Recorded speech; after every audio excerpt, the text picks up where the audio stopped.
देख ले। Okay guys, welcome back. Let's start. So now we are starting the next lecture of FM. वापस से chapter का नाम आप सभी जानते हैं, लेवरेज है। आप सभी को लिंक तो यहां पे मिल गया। Let me start this. Okay, now let's start. Come on. चलो। So आज से हम लोग लेक्चर का जो टाइमिंग रख रहे हैं, इट इज 4:45 बिकॉज 4:30 तक तो अकाउंट्स का ही लेक्चर चलने वाला है। So timing would be 4:45। Okay, just keep it in mind. और मॉर्निंग का टाइम होगा 9:30। ठीक है, 9:30 EISSM और शाम में जो होगा 4:45 FM को। So let's start guys. 4:45 से हम लोग 6:30 तक पढ़ेंगे। Okay guys, let's do it, come on. So दोस्तों, वेरी वेरी इंपॉर्टेंट चैप्टर जिसका नाम है लेवरेज, जिसकी शुरुआत हमने कल करी थी। आप सभी जानते हैं, कल हमने लेवरेज को देखा। लेवरेज का मतलब टेकिंग एन एडवांटेज। जरा यहां पे आपके सामने क्या लिखा है,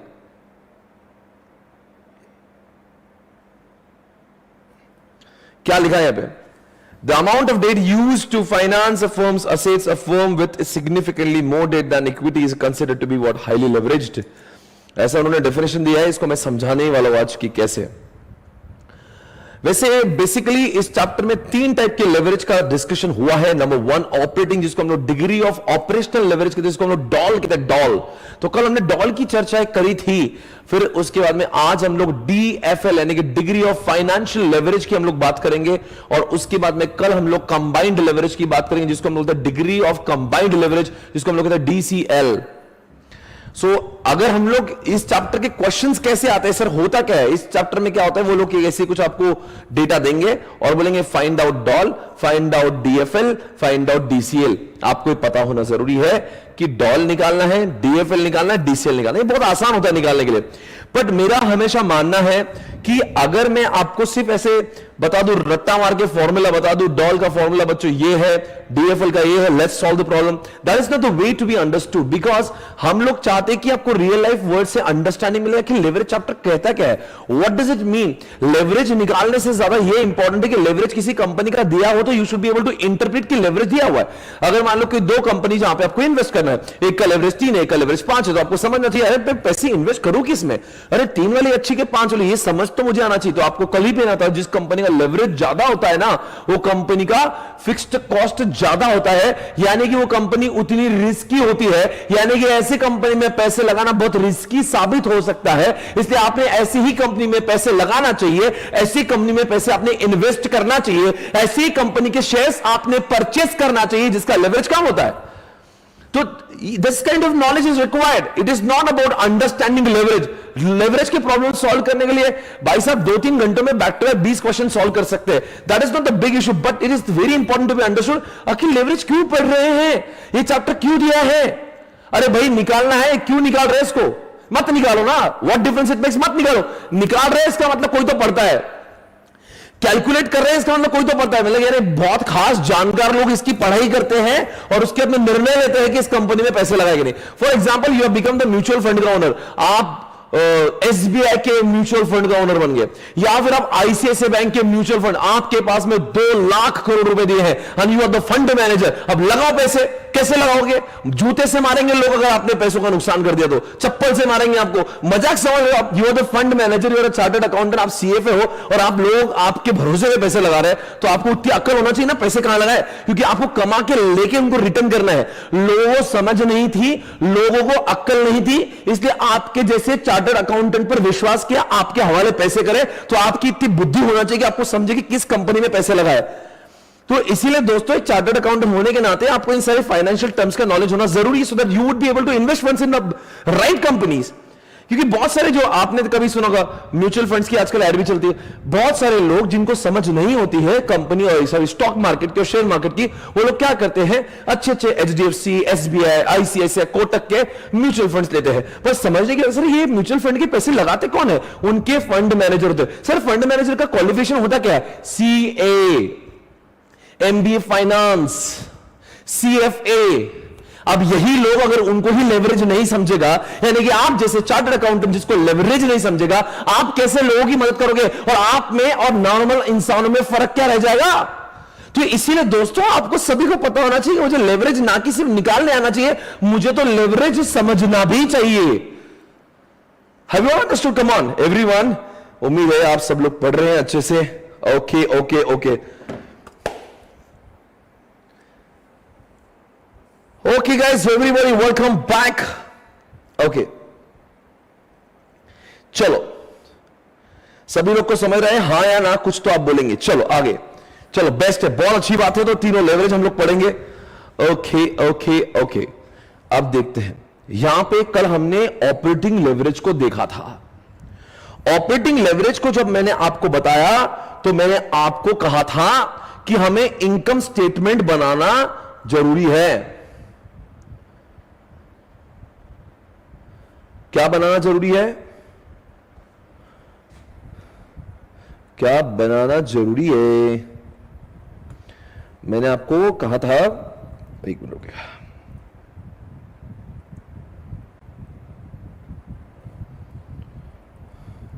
चलो ठीक है। कल मैंने आपको ऐसे कुछ बताया था, आपको याद होगा तो, if you remember,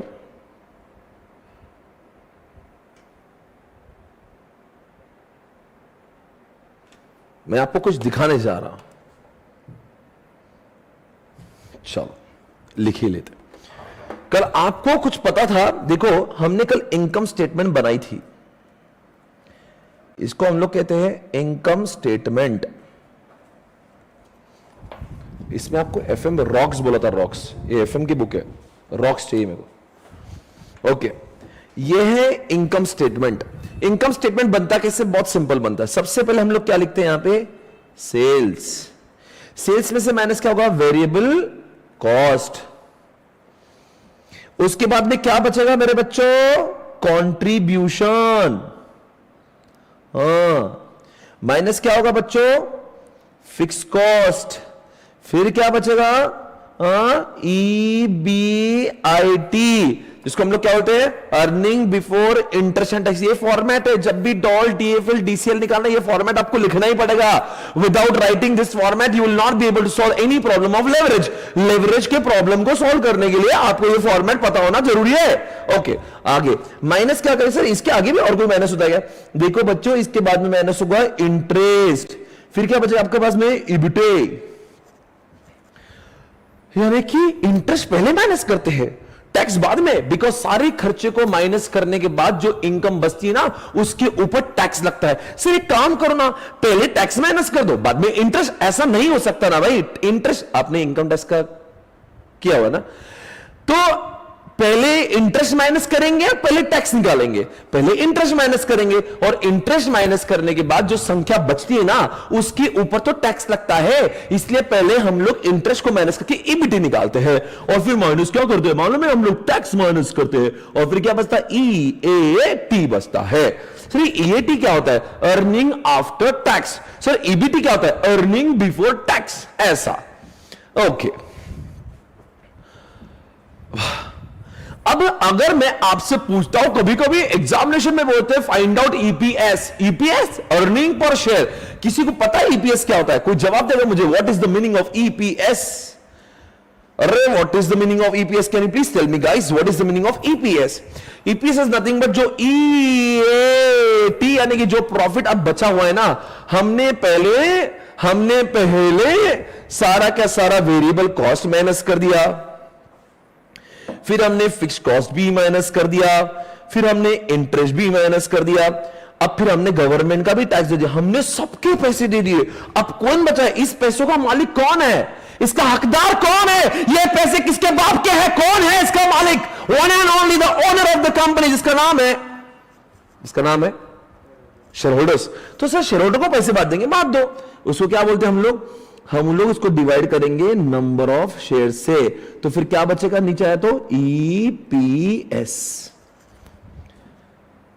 sir divide करेंगे, हाँ बेटा, जितना प्रॉफिट बचा हुआ है उसको टोटल नंबर ऑफ शेयर से डिवाइड करेंगे। और फिर क्या बचेगा, ईपीएस। ईपीएस मतलब क्या था, अर्निंग पर शेयर, यानी एक शेयर होल्डर ने कितने पैसे कमाए। तो पहले सबका पैसा माइनस कर दो, variable cost minus, fixed cost minus, interest minus, tax minus.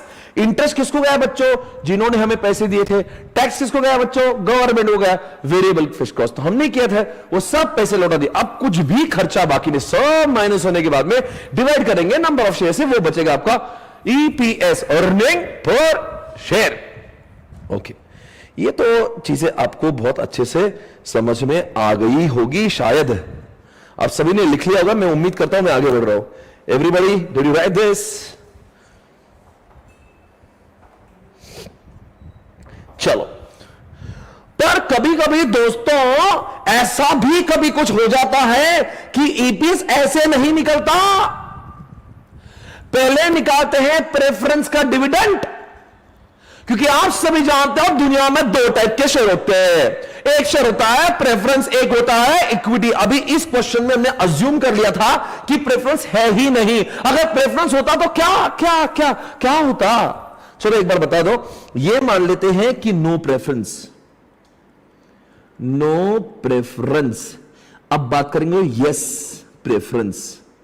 तो आप बात करेंगे दोस्तों, अगर हमारी ऑर्गेनाइजेशन में प्रेफरेंस हो तो आप जवाब देंगे बच्चों कहां से हो जाएगा। चलो फिर से एक बार करते, क्या क्या माइनस होगा, सेल्स करेंगे, वेरिएबल कॉस्ट माइनस होगा, फिर बचेगा कंट्रीब्यूशन। सर आप लेवरेज पढ़ा रहे कि इनकम स्टेटमेंट पढ़ा रहे? अरे बच्चों, लेवरेज निकालने के लिए जो जो जो जो जो जो जो जो चीजें लगती है ना, वो इनकम स्टेटमेंट से पैदा होती है। चलो डॉल का फॉर्मूला बताओ। परसेंटेज चेंज इन सेल, नीचे आता है सेल्स चेंज, ऊपर आता है percentage change in what, EBIT. अब ईबीआईटी यहां से मिलेगा, हाँ, परसेंटेज चेंज इन सेल यहां से मिलेगा। अब चलो डीएफएल का फॉर्मूला क्या, मैंने आपको पढ़ाने पर बोल रहा हूं एडवांस में। चलो यहां से देख लो, चलो चलो देखो, चलो कम ऑन, हाँ आप बताओ, इधर देखो, ईबीआईटी अपॉन ईबीटी। अब ईबीआईटी मालूम है कि आपको नहीं ना, तो इसलिए इनकम स्टेटमेंट में जाके ईबीआईटी निकालना पड़ेगा। EBT you know about EBT? No, income statement में जाके ईबीटी निकालना पड़ेगा। You do not know EBIT, you do not know EBT. कहां से मिलेंगे ये? ये यहां से इनकम स्टेटमेंट से मिलेंगे। इसीलिए तो इनकम स्टेटमेंट बनाना जरूरी है। वो फॉर्मूला यूज करके उसकी संख्या निकालना वो बात का काम है। पहले तो आपको एग्जामिनेशन में ये ठोकना पड़ेगा, find out EBIT, find out EBT, find out EAT. ये सब निकालने के बाद ही हम लोग निकालेंगे डॉल, हम लोग निकालेंगे डीएफएल, हम लोग निकालेंगे डीसीएल। क्योंकि अगर आप इसको देखते हो ना, इसकी सामग्री, इसका रॉ मटेरियल वहां पे छुपा है। जरा देखिए ना, कोई भी फॉर्मूला देख लो यहां पे, ये जितने भी फॉर्मूला है ना, इसका उत्तर कहां है? वो इनकम स्टेटमेंट में है। इसलिए एग्जामिनेशन में क्या करेंगे, सबसे पहले इनकम स्टेटमेंट को ड्रॉ करें, यानी निकाले, फाइंड आउट करें, उसके बाद में फॉर्मूला लगा, उसको चिपका दे, आंसर आपके पास हो जाएगा।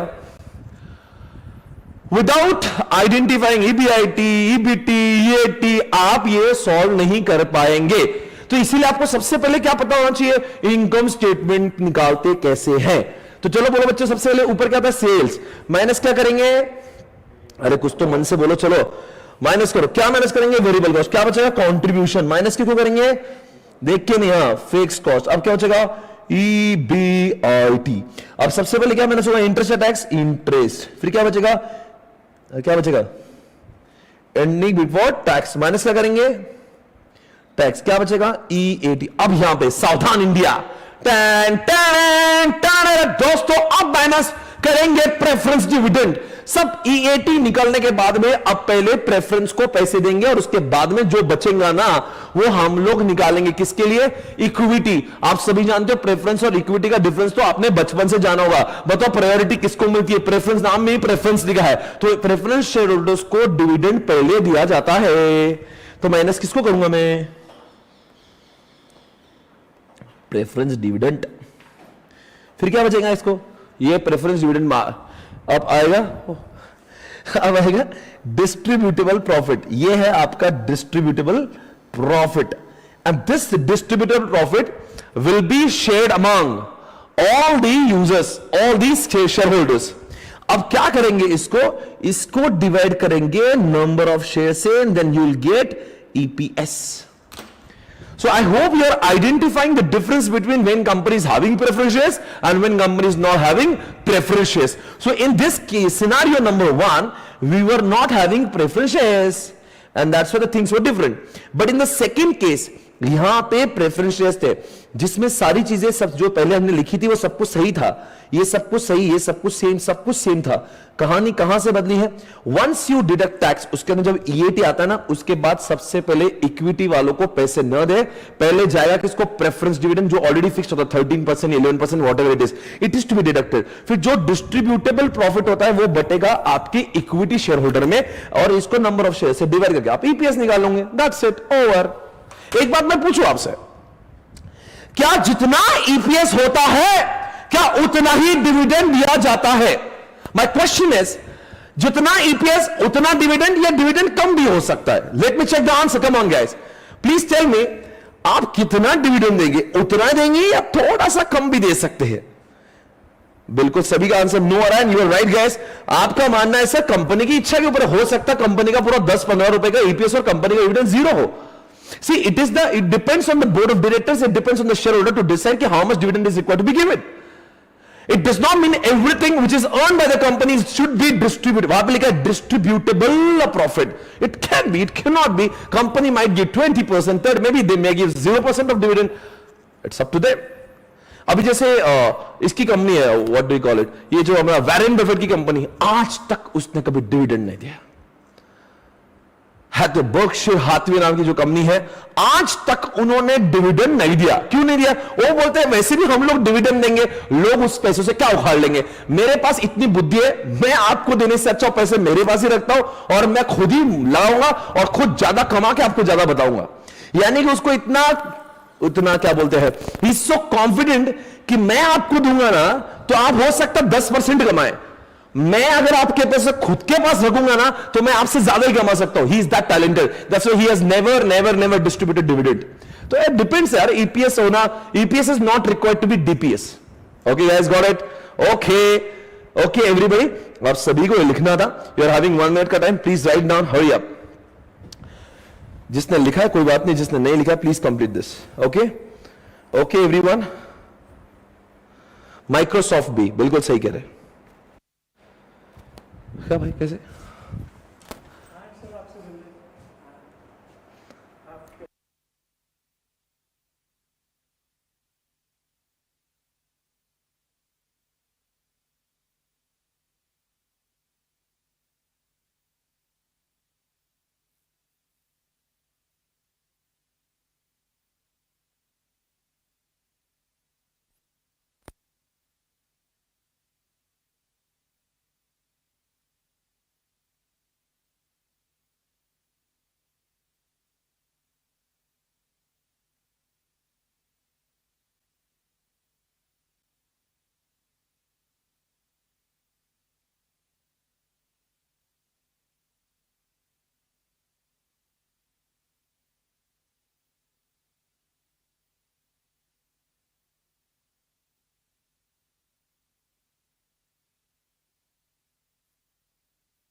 So I hope it is done guys. Welcome back. So दोस्तों ये आपका लिखना अगर हो गया है, आपके दिमाग में अगर ये चीज आ गई तो इससे अच्छा कुछ नहीं है. अब बहुत मजा आएगा आपको चैप्टर पढ़ने के लिए, बिकॉज चैप्टर पढ़ने के लिए जो चीजें की जरूरत होती है उसका ये मैन्युफैक्चरिंग यहाँ पे यूनिट है. इस मैन्युफैक्चरिंग के जो आउटपुट आते हैं ना उसका इस्तेमाल फॉर्मूले में डालते हैं और आपका एग्जामिनेशन में क्वेश्चन सॉल्व हो जाता है. तो ये आना आपके लिए जरूरी था. अब जैसे मैं कोई क्वेश्चन लूंगा तो आप बहुत आसानी से कर पाएंगे और इसके ही आउटपुट, इसका ईबीआईटी, इसका ईबीटी, इसका ईएटी, इसका ईपीएस का इस्तेमाल हम लोग डॉल डीएफएल डीसीएल के लिए करेंगे. Over simple. ओके चलो मैं आपको कुछ और बताने जा रहा हूं. बहुत अच्छा है आज का लेक्चर जो है, बहुत मजेदार लेक्चर है, बहुत कुछ आपको समझ में आएगा. मैं आपको कुछ झलक दिखाना चाहता हूं. एक किताब है जो मुझे बहुत ज्यादा पसंद है. ये मेरी जो बुक है जो मुझे सबसे ज्यादा पसंद है, जिसका नाम है एफएम रॉक्स. मेरे लाइफ का सबसे ज्यादा फेवरेट किताब है. तो आप समझ रहे होंगे वो कितना अच्छे तरीके से बना रही. ये किताब मैं आपको देता हूं अक्सर होता क्या है ना, मैं आपको समझाता हूं। अभी एफएम का बुक है, ये पूरा बुक है। अब इस बुक में क्या होता है ना, पूरा डिटेल में सब कुछ दिया होता है।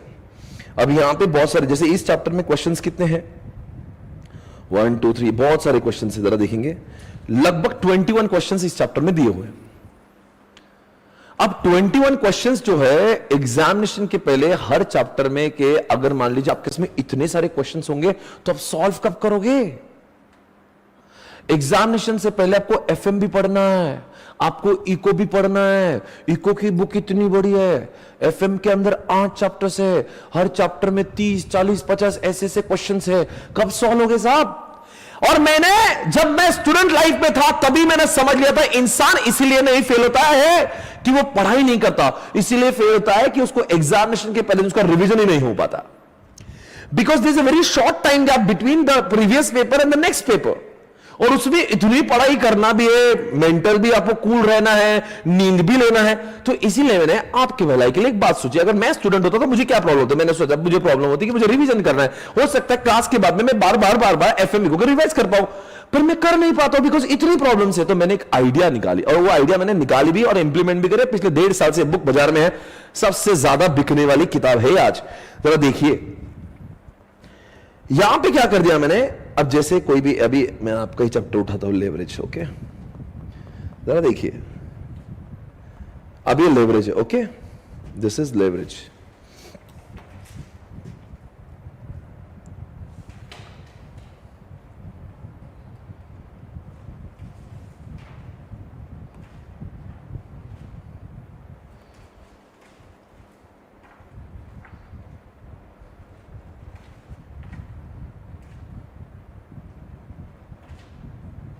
दोस्तों अब मैंने क्या कर दिया, उस प्रॉब्लम को सॉल्व करने के लिए, यानी कि रिवीजन का मसला सॉल्व करने के लिए, आपकी ज्यादा बार रिवीजन होना चाहिए, इसलिए इस बुक को आपके लिए बनाया। इस बुक को ऑसम बुक है, फैंटास्टिक, इससे अच्छा अरे क्या क्या बनाया इस बुक को, मैं आपको क्या बताऊं। अब मैं अपने जुबान से अपनी कितनी तारीफ कर सकता हूं, नहीं करूंगा, आप खुद देखेंगे। अब क्या हो रहा है दोस्तों, अगर ये चैप्टर चालू हुआ तो आपको क्या होना चाहिए, पहले ही पेज पे आपको सारे फॉर्मूला दिए हैं, ये फॉर्मूला दी है।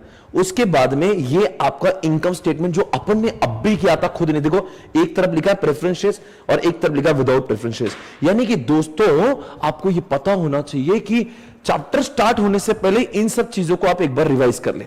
फिर मैंने क्या कर लिया, अब यहां पे लिखा है इस चैप्टर क्या लिखा है, अच्छे से पढ़ो। Following are the 5 important question out of total 21 questions from chapter number 2। यानी कि इस चैप्टर में 21 क्वेश्चंस है, पर उन 21 में से मैंने कुछ 5 ऐसे क्वेश्चन चुन चुन कर आपके लिए सिलेक्ट किए हैं, जिसमें 21 प्रॉब्लम्स की कसर निकल जाती है। यानी कि 21 प्रॉब्लम्स को हर बार आपको करने की आवश्यकता नहीं।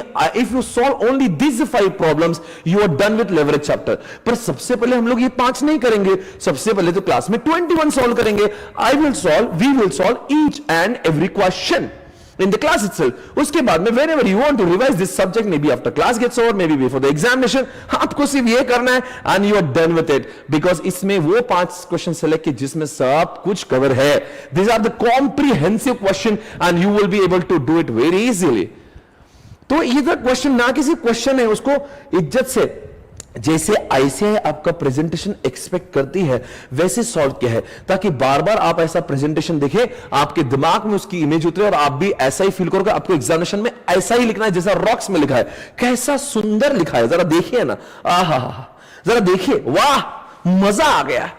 जरा देखिए कितने शिद्दत से इस बुक को लिखा है। इसी तरह का प्रेजेंटेशन आपका आईसीआई के पेपर में, एग्जामिनेशन में एक्सपेक्टेड होता है।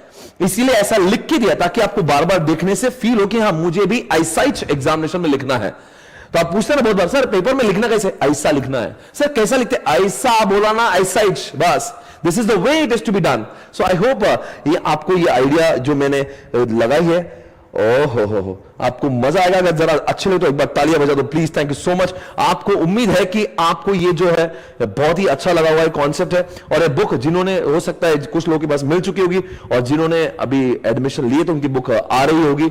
बस हर किसी स्टूडेंट के लिए बुक किताब है, बिल्कुल। Thank you so much. बहुत मेहनत लगी साहब, रात दिन एक की किताब बनाने के लिए। It is not very easy. अगर आप उसको एक बुक को थोड़ा सा आप आराम से, और मालूम है इस बुक की और खासियत जानते हो, इसके चैप्टर होने के बाद मैंने इसमें कुछ ब्लैंक पेजेस छोड़े हैं। क्यों सर? क्यों? सेल्फ नोट्स के नाम से।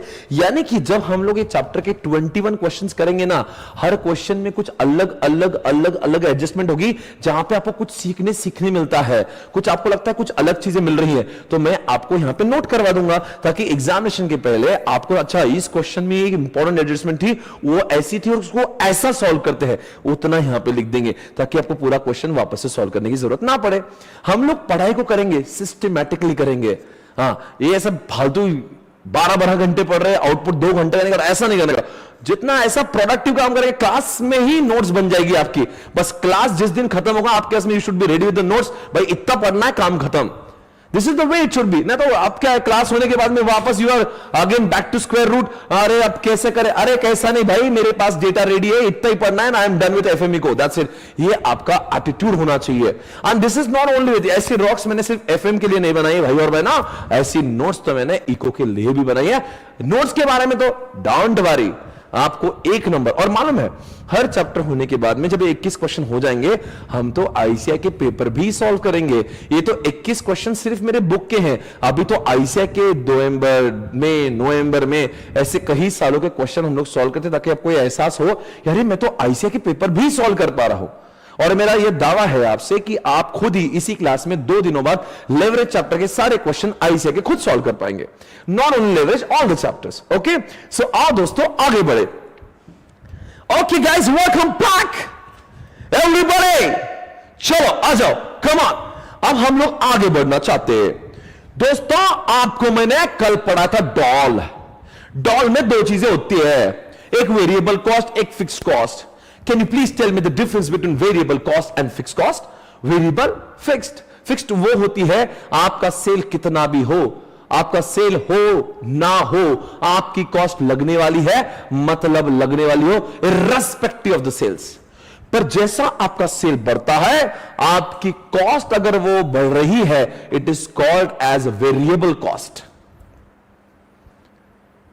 आपकी सेल्स के वॉल्यूम से अगर वो कॉस्ट बढ़ रही है, उसका नाम वेरिएबल कॉस्ट होता है। पर आपका धंधा चले ना चले, फिर भी वो कॉस्ट लगती है, उसका नाम हो जाता है फिक्स्ड कॉस्ट। जैसे एग्जांपल, इस क्लास का रेंट जो मैं दे रहा हूं, मेरे क्लास में 1000 विद्यार्थी है तभी उतना रेंट है। नहीं विद्यार्थी, लॉकडाउन था, मैंने पूरा लॉकडाउन में भी रेंट दिया है, इसका मतलब rent is what come on fixed cost. मेरे पास स्टूडेंट नहीं थे, फिर भी रेंट दिया मैंने। क्या ये साहब, जब धंधा नहीं था मेरे पास, फिर भी मैं अपने एम्प्लॉय की सैलरी दे रहा था। भाई साहब, इसको बोलते हैं हम लोग फिक्स्ड कॉस्ट। अगर मान लो कोविड की वजह से लॉकडाउन हुआ है, फिर भी मुझे अपने एम्प्लॉय को सैलरी उतनी ही देना पड़ती है, इसका मतलब वो फिक्स्ड कॉस्ट है।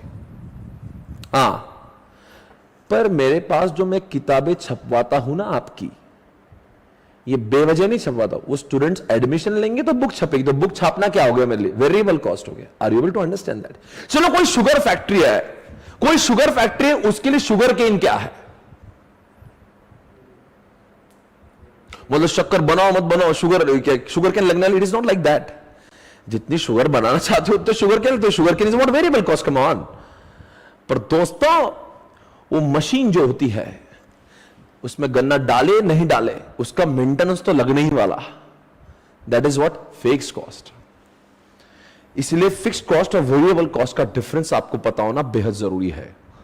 आइए मैं आपको थोड़ा सा लिखवाना चाहता हूं। क्यों सर, क्यों लिखवा रहा है फिक्स्ड वेरिएबल, क्यों लिखा रहे? बिकॉज हमारे सिलेबस में सेल्स में से पहले क्या माइनस हो रहा है? वेरिएबल, फिर माइनस क्या हो रहा है? Fixed cost. तो आपको पता होना चाहिए ना फिक्स्ड और वेरिएबल में आखिर क्या होता है डिफरेंस।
आसान है।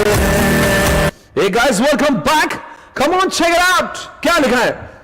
Fixed cost of predetermined expenses that remain same throughout the, वो सेम ही रहती है specific period. This overhead cost do not very with output और हाउ, मतलब आपके बिजनेस का कितना प्रोडक्शन हो रहा है, कितना सेल हो रहा है, उसके ऊपर वो कॉस्ट निर्भर नहीं होती. जैसे कि रेंट, जैसे कि इंश्योरेंस. अब इंश्योरेंस आपकी कंपनी ने लेके रखा है, हाँ, आपकी कंपनी चले ना चले इंश्योरेंस तो देना ही है, एम्प्लॉय की सैलरी देना ही है. तो इस तरह से आई होप यू अंडरस्टैंडिंग. जैसे आजकल इंटरनेट का प्लान ले लिया आपने, 500 जीबी का इंटरनेट प्लान, अब फिर आप 10 जीबी यूज करो तो भी पैसे देना है, 400 जीबी यूज करो तो भी पैसे. It has become like you know, अगर आपके पास में ऐसा इंटरनेट का प्लान है, कैसा, जितना इंटरनेट यूज करेंगे उतना ही आपको पैसा देना होगा, then it will be a variable cost. अगर डिपेंड्स यू नो. अब चलो बात करते हैं इनकी. ये कौन है बच्चों, ये कौन सा है? टैक्सेस क्या होता है बच्चों? टैक्सेस वेरिएबल कॉस्ट है, फिक्स्ड कॉस्ट. कितना भी पैसे कमाओ उतने टैक्स, ऐसा नहीं. इंडिया में टैक्सेस अ वेरिएबल कॉस्ट. डायरेक्ट लेबर क्या है? डायरेक्ट लेबर जितना वेजेस, सैलरीड वाले लोग नहीं बोल रहा, वेजेस वो जो फैक्ट्री में होते हैं, I mean I am talking about daily veg, जितना प्रोडक्शन करेंगे उतने वेजेस देना पड़ेंगे. ओके. और ये जो कमीशंस होते हैं, commission depends on what sale, मानो सेल्स कमीशन है तो जितना सेल्स होगा उतना ही कमीशन जाएगा. मैं अपने एम्प्लॉय को इंसेंटिव देता हूं और मैं अपने एम्प्लॉय को सैलरी देता हूं. आप मुझे बताओ कौन सा फिक्स्ड होगा, कौन सा इंसेंटिव होगा, कौन सा वेरिएबल होगा? मैं अपने एम्प्लॉय को चाहे धंधा कितना भी हो सैलरी देता हूं ना, salary, that is a fixed cost. पर मैं उनको सेल्स जितना वो करेंगे उसके ऊपर उनको इंसेंटिव देता हूं, that is a variable cost. Because वो जितना सेल करेंगे उतना इंसेंटिव. इसलिए मेरे एम्प्लॉयज की सैलरी कभी भी एक जैसी नहीं आती, कुछ महीनों में अलग आती है, कुछ महीनों में अलग. क्यों सर? क्योंकि इंसेंटिव की संख्या बदल जाती है. तो आप सर, आपके ऑर्गेनाइजेशन की सैलरी का स्ट्रक्चर कैसा है? जो बेसिक पे करता हूं ना वो फिक्स्ड है, और जो इंसेंटिव देता हूं ना दैट इज अ वेरिएबल. समझ गया? क्यों वेरिएबल है? बिकॉज वो जितना सेल करेगा उसका इंसेंटिव उतना होगा. ओके. अब आपको समझ में आ रहा है, I think you have understood what I want to say. यहां पे क्या लिखा है? Variable cost however change over a specific and are associated directly to the business. जितना बिजनेस करोगे, अगर वो कॉस्ट चेंज हो रही है, बिजनेस के वॉल्यूम से अगर वो कॉस्ट चेंज हो रही है तो उसका नाम हो गया वेरिएबल कॉस्ट. Example tax. अब चलो आपकी बुक में हेडिंग देंगे variable cost versus fixed cost. अब जो मैं एग्जांपल दूंगा आप बताना मैं किसके एग्जांपल दे रहा हूं. उसके सामने आप एफसी लिखो या फिर वीसी लिखो. लिखो टैक्स और ब्रैकेट में लिखते चलो.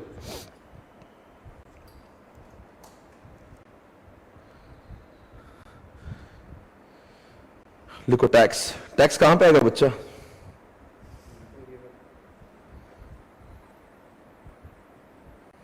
वेरिएबल और फिक्स. Come on. वेरिएबल लिखो, लिखो भाई, लिखो. Incentives, again variable. Rent, fixed cost. Salaries, fixed cost. उसके बाद में इंश्योरेंस. धंधा चले ना चले, इंश्योरेंस लिया तो देना ही तो पड़ेंगे पैसे.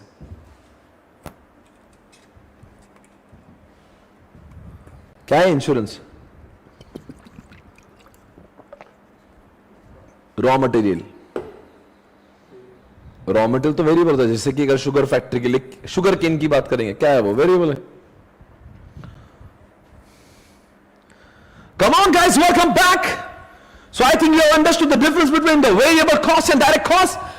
हो कल हमने बात करी थी भाई और बहना कि अब एक आ गया डॉल. डॉल को थोड़ा सा रिवाइज कर लेते एक बार के लिए. ओके बच्चों, आ जाओ बच्चों. चलो एक बार मैं आपको लूंगा फाइंड आउट. चलो मैं आपको बोलता हूं फाइंड आउट. DOL. डॉल को फाइंड आउट करो. मैं आपको तो डेसेल है 50 लाख. आप पहले काम करोगे, पहले एक मैं सॉल्व करता हूं फिर आप देखना. ओके, इधर देखो मेरे पास आ जाओ. चलो आ जाओ. सेल कितना है बच्चों? 50 लाख. वेरिएबल कॉस्ट कितना है? मेरे अंदाजन फिगर ले रहा हूं, 20 लाख. तो बचे कितने बच्चों? 30 लाख. क्या बोलेंगे इसको? कंट्रीब्यूशन. फिर क्या आएगा? Fix cost. मान लो वो है 10 लाख. कितना बचा ये? 20 लाख. इसको क्या बोलूंगा मैं? और क्या बोलूंगा मैं इसको? EBIT। और जहां तक कि डॉल का सवाल है, डॉल में फॉर्मूला क्या है? परसेंटेज चेंज इन सेल्स, कितना सेल बदला, बदले में परसेंटेज इन EBIT। पर सर यहां पे तो चेंज के लिए दूसरा कॉलम ही नहीं दिया है। कभी कभी तो ऐसे एग्जामिनेशन में ऐसा होती है, प्लीज फाइंड आउट डॉल, इतना ही डेटा दिया, अभी कैसे करेंगे सॉल्व? इसमें तो चेंज का नाम ही नहीं है। अरे इसमें चेंज निकाल, चेंज के लिए दो चीजें होना चाहिए ना, चेंज इधर एक कॉलम चाहिए, दूसरा तो मैं बोलूंगा ना ये इससे कितना बदला, बदला ही नहीं, कुछ एक ही कॉलम दिया है, फिर भी बोलते डॉल निकालो। अरे सर इसका डॉल कैसे निकाल सकते हैं आप बताओ? अरे बोलो ना। अब जरा मैं आपको यहां लेकर आता हूं,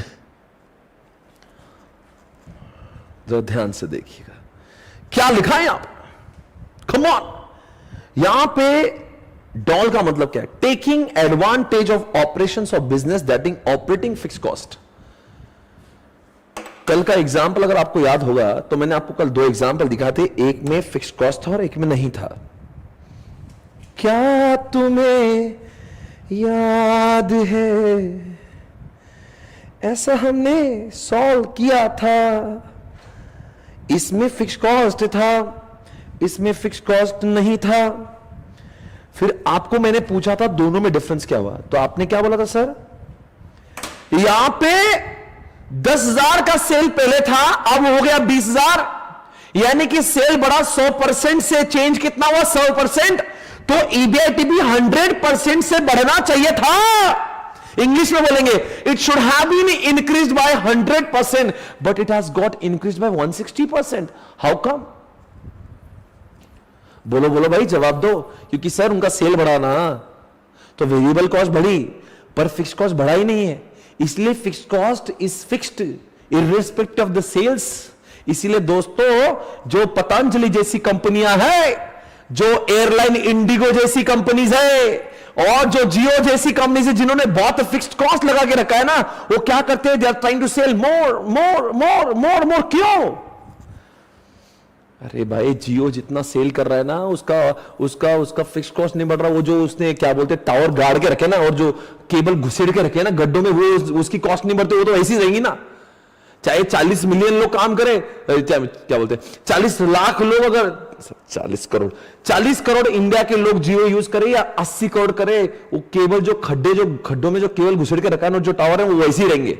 फिक्स्ड कॉस्ट विल से जियो। मोटा भाई is very very smart person. मोटा भाई ने क्या करा मालूम? क्या सेल बढ़ा, सिर्फ सेल, बिकॉज मोटा भाई को मालूम है जितना सेल बढ़ेगा ना, मेरा फिक्स कॉस्ट नहीं बढ़ेगा, मेरा सिर्फ तो थोड़ा थोड़ा वेरिएबल कॉस्ट बढ़ेगा। इसका मतलब Jio is trying to more sell, Jio is trying to sell what? More and more. और क्यों क्यों क्यों? बिकॉज उसको मालूम है जितने प्रमाण में सेल बढ़ेगा ना, उससे कहीं ज्यादा प्रमाण में EBIT बढ़ेगा। समझ में आ रहा है? And the same thing Patanjali follow कर रहा है। बाबा रामदेव भाई, तुम जब सोते हो ना, बाबा रामदेव मार्केटिंग चालू कर देता है, नींद में ही मार्केटिंग चालू हो जाती है उसकी। बाबा बैठते ना ऐसे कहते ना,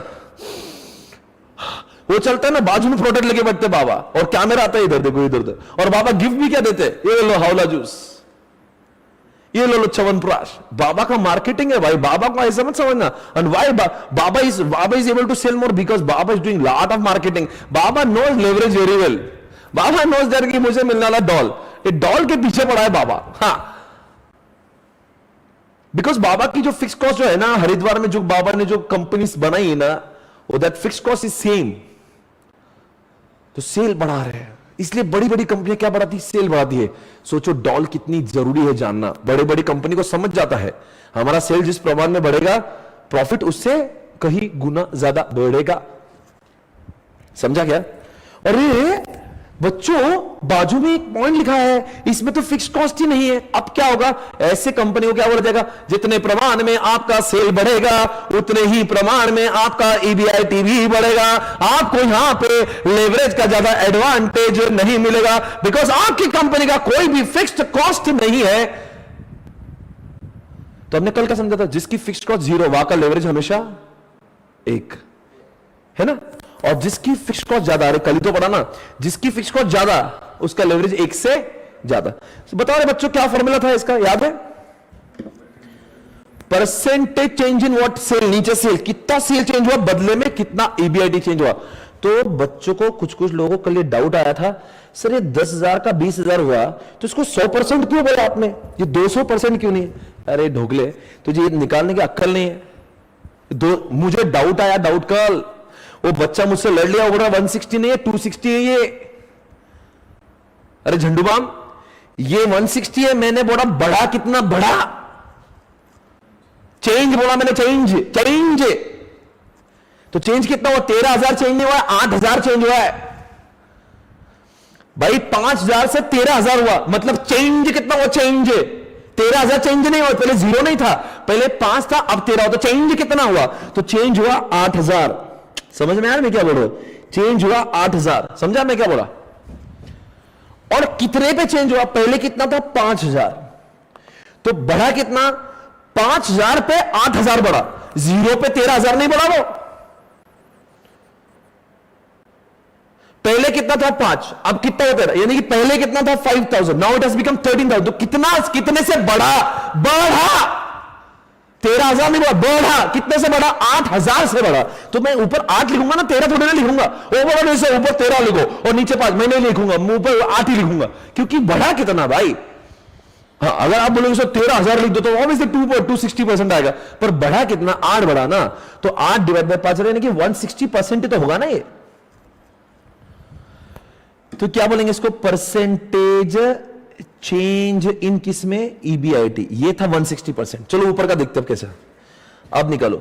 एक तो कल क्या मैंने फॉर्मूला में, मुझे लगा इतनी तो कॉमन चीज है, इतना तो कॉमन सेंस है, पर वो बच्चों को कॉमन सेंस ही अनकॉमन हो गया। वो मुझे ये सवाल बोल रहे 260 आपने गलत सॉल्व किया, और मुझे बोल रहा है, मैं 25 सालों से सब्जेक्ट को पढ़ा रहा हूं, मुझे चैलेंज कर रहा है। परसेंटेज चेंज इन सेल्स, आप मुझे बताओ कितना सेल बढ़ा? अरे आप तो बोलो नहीं, 10,000 का 20,000 हुआ, तो कितना सेल बढ़ा? और पहले कितना था? तो 100% से बढ़ गया ना ये। अरे मतलब इसको आप परसेंटेज में ऐसा लिखते, ऐसे क्या देख रहे हो? 100 कैसे? ऐसे इसको परसेंटेज में 100 से मल्टीप्लाई करते हैं, समझ गए?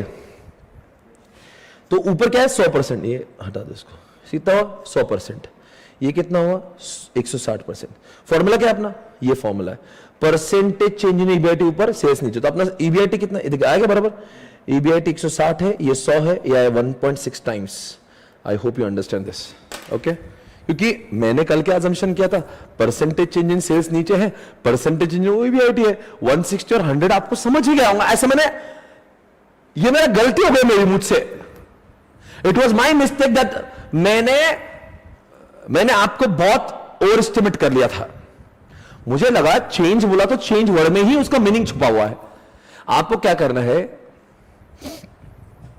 आपको मैं और एक एग्जांपल चेंज के ऊपर ले लेता हूं, मतलब ये चेंज वाला कॉन्सेप्ट खत्म हो जाना चाहिए। मैं देख लेता, चलो इधर देखो, मेरे पास आओ, चलो निकाल के बताओ तो मुझे। चलो इधर देखो, सेल है इधर 50,000 है और इधर है 80,000। चलो मान लो इसको 80 नहीं, मैं उसको 150 कर लेता हूं। पहले 50,000 था, 1.5 लाख हो गया, माइनस वेरिएबल कॉस्ट।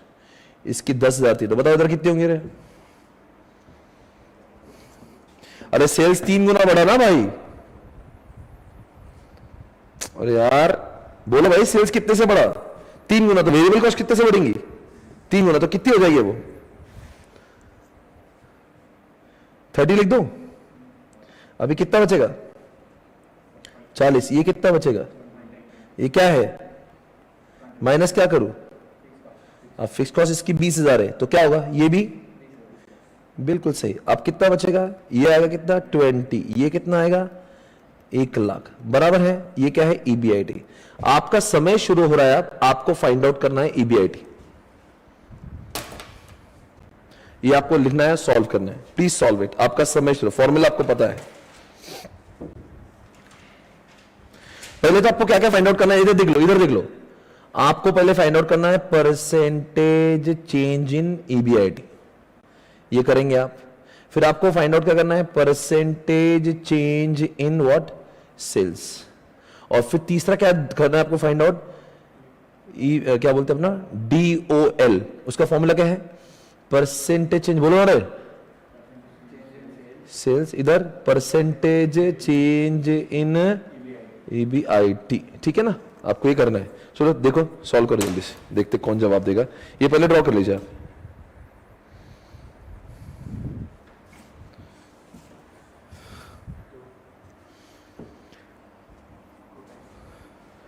देखो कितना आ रहा है, कितना टाइम्स आ रहा, टाइम्स। इसका जवाब हम लोग टाइम्स में निकालते हैं।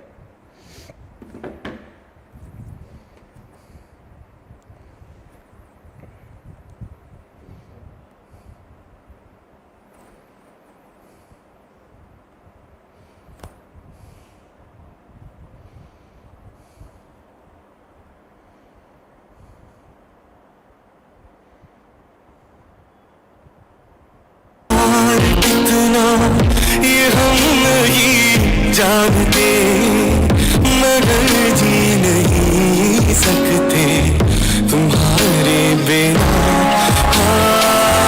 हमें तुमसे प्यार कितना ये हम नहीं जानते मगर जी नहीं सकते तुम्हारे बिना। हमें तुमसे प्यार कितना।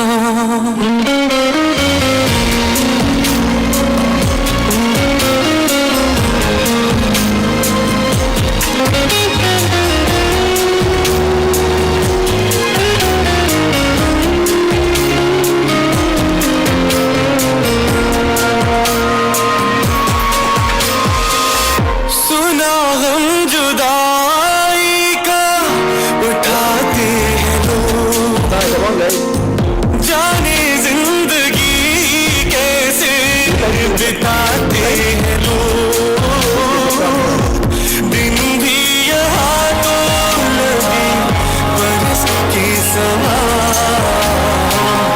हमें इंतजार कितना ये हम नहीं। Hey guys, welcome back. So percentage change इन EBIT का मतलब क्या है, बोलो ना बच्चों, कैसे है, कितना परसेंटेज EBIT चेंज हुआ है आप मुझे बताओ। ये पहले 20 था, अभी कितना हुआ, 1 लाख हुआ, यानी कितने से बढ़ा ये, 80,000 से बढ़ा। ये पहले कितना था, 20 था, यानी इसको 100 से मल्टीप्लाई करूंगा तो मुझे निकलेगा ये कितना, 400% से चेंज हुआ, बराबर है। ये 500% नहीं है, ये मुझे आपको कहना है। एग्जामिनेशन में 500% लिखोगे ना, आपका डॉल भी चेंज हो जाएगा।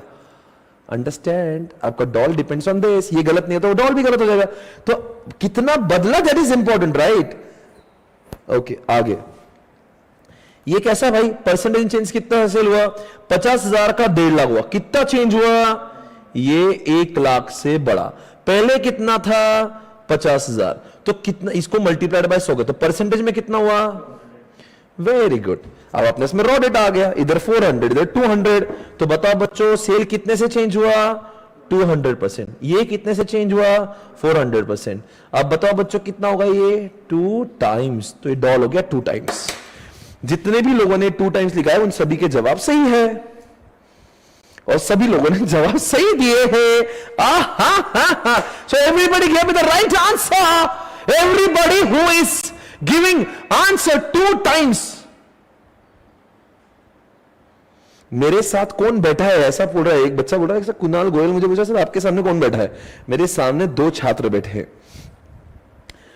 वो मेरी मदद करने मेरे साथ में पहुंचे। वो बोले सर आपको अकेले में बोर हो रहा है, हम आ जाते। तो खास इनको औरंगाबाद से बुलाया यहाँ पे।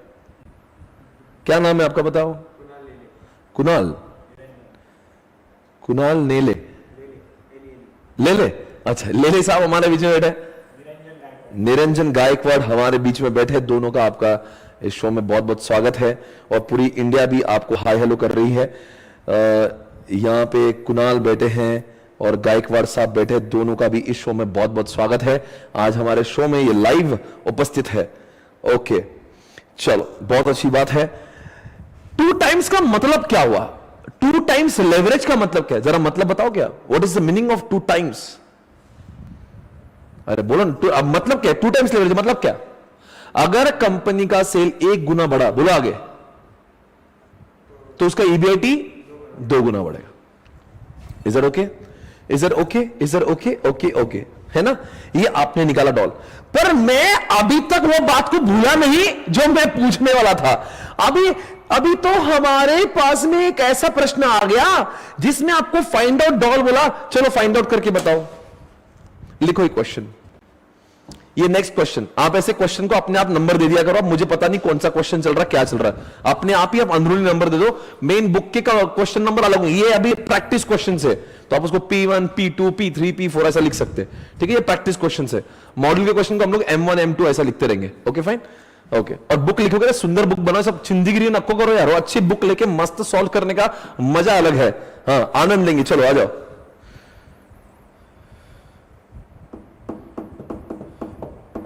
पर सर इसमें तो चेंज कैसे करेंगे, इसमें चेंज ही नहीं है, कॉलम तो एक ही दिया है, कॉलम तो एक ही दिया है, हम चेंज करें तो कैसे करें? अब तो प्रॉब्लम है ना भाई। अब आपको सच में सही मायने में डिग्री ऑफ ऑपरेशनल लेवरेज का कॉन्सेप्ट समझना जरूरी है। Degree of operational leverage takes the advantage of the fix cost. क्या? It takes the advantage of किसका? फिक्स कॉस्ट ही नहीं होता तो डॉल एक से बढ़कर नहीं आता, यानी कि डॉल बढ़कर आ रहा है, it is only because of the advantages gained due to fix cost. अरे हाँ है ना भाई, दुनिया में फिक्स कॉस्ट नहीं तो फिर डॉल एक ही हो जाता, यानी डॉल एक से बढ़कर आ रहा है, इसकी वजह क्या है? अरे इसकी वजह क्या है? Fix cost. यानी कि आप मुझे बताओ यहां पे फिक्स कॉस्ट है क्या? अरे है क्या? नहीं तब बता दो मुझे, है ना? तो आप बताओ, आपको लगता नहीं यहां का डॉल क्या होगा? यहां का डॉल पक्का एक के ऊपर होगा। अरे एक के ऊपर होगा ना, इतनी बात तो 100% है कि एक के ऊपर होगा, क्योंकि यहां पे फिक्स कॉस्ट है।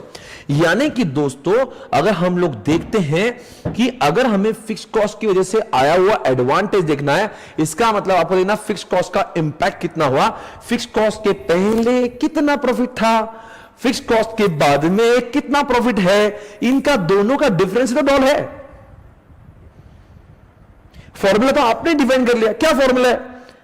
DOL is equal to contribution upon EBIT।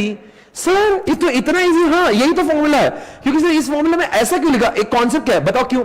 Contribution और EBIT में बताओ बच्चों क्या डिफरेंस है? हाँ, पहले कितनी थी कॉन्ट्रीब्यूशन? 30 लाख, अब EBIT कितना? 20 लाख। यानी कि 10 लाख की वजह से क्या हुआ? 10 लाख के पहले 30 लाख था, 10 लाख के बाद में 20 लाख हुआ है। यानी कि this difference is created due to what? Come on, the fix cost. This difference was created due to fixed cost, and that's why अगर एग्जामिनेशन में 2 कॉलम 3 कॉलम नहीं दिए, एक कॉलम दिया है, तो फॉर्मूला आपको ये करना है कि फिक्स कॉस्ट की वजह से क्या था, फिक्स कॉस्ट के पहले क्या था? प्रॉफिट। फिक्स कॉस्ट के बाद में क्या है? प्रॉफिट। फिक्स कॉस्ट के पहले 30 लाख था, फिक्स कॉस्ट के बाद में 20 लाख है, और इसीलिए आंसर 1.5 टाइम्स है। बिकॉज आपको समझना पड़ेगा what is the concept. Concept is what? Come on, it is just what the advantage your company is gaining due to the fix cost. इसलिए आपको मैंने वो भी एक एग्जांपल बताया कि जिस कंपनी में फिक्स कॉस्ट नहीं होती है वहां का लेवरेज वन होता है। अगर यहां पे फिक्स कॉस्ट 0 होती ना तो हम निकालते नहीं, डायरेक्ट बोलते $1। हमने निकाला क्योंकि फिक्स कॉस्ट लिखी थी, इसलिए निकाला फिक्स कॉस्ट के पहले क्या प्रॉफिट था? 30 लाख। फिक्स कॉस्ट के बाद में क्या प्रॉफिट है? कितना? 20 lakhs. Then what? You just have identified the gap before and after. That's it, guys. 1.5 times. Okay, guys, welcome back. अरे समझा गया? तो what is the formula, guys? अभी तक हमारे पास डॉल के 2 फॉर्मूला प्राप्त हुए, बताएंगे कौन से? तो अब जरा लिखेंगे नोट्स में, क्या लिखेंगे? फॉर्मूला किसका फॉर्मूला? डॉल का फॉर्मूला। कितने फॉर्मूला डॉल के? 2। कौन से? इधर देखो मेरे पास, इधर देखो कितने फॉर्मूला डॉल के? 2। कौन से फॉर्मूला है? अगर यहां पे 1 कॉलम दिया है और यहां पे 1 कॉलम दिया है या 2 कॉलम दिया है या 3 कॉलम दिया है, 1 कॉलम दिया है तो आपके पास एक ही फॉर्मूला बचता, कौन सा? Contribution divided by EBIT। इसको ही हम लोग कहते हैं डॉल। और जहां पे 1 2 3 दिया है वहां पे आपके पास में 2 फॉर्मूला मौजूद है। एक जो अभी हमने देखा, कौन सा? DOL is equal to contribution upon what? EBIT। ये तो यूज कर ही सकते हैं, पर और एक यूज कर सकते हैं जिसका नाम क्या है? डॉल इज इक्वल टू, बोलो भाई, परसेंटेज। इधर भी परसेंटेज, इधर क्या लिखेंगे? Change in what? Change in sales. और देखिए परसेंटेज चेंज इन इस तरह से यहाँ पे दो फॉर्मूला है, यहाँ पे केवल एक फॉर्मूला है, आपको ये ड्रॉ करना है, जल्दी से लिखना है। यही आपका इन्वेस्टमेंट है इस चैप्टर का।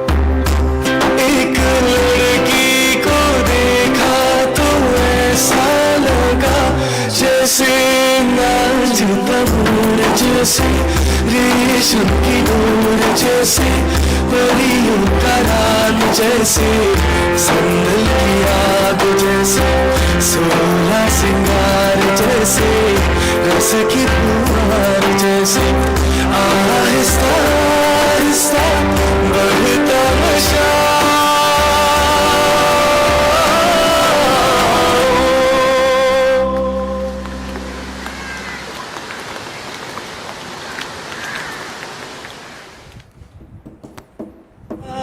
Hi guys, we are Sanam. Thanks for watching the video. If you guys enjoyed this, और guys, come on! stay tuned for new video releases. तो सब्सक्राइब जरूर करना।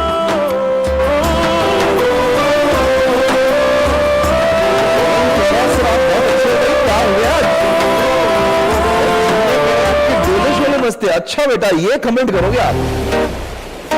चलो बेस्ट है, जो भी है आपने तारीफ करी, दिल से रिस्पेक्ट है आप। दिल जिसे अपना कहा। बेटा बहुत बहुत जल्दी आप इंटरमीडिएट में आ गए, स्वागत है आपका। तीर्थ कह रहा है सर सब याद हो गया, जोरदार पढ़ाते हो आप। Thank you so much guys, आपका प्यार इसी तरह से बना रहे, हम बहुत आगे ले जाएंगे आपको।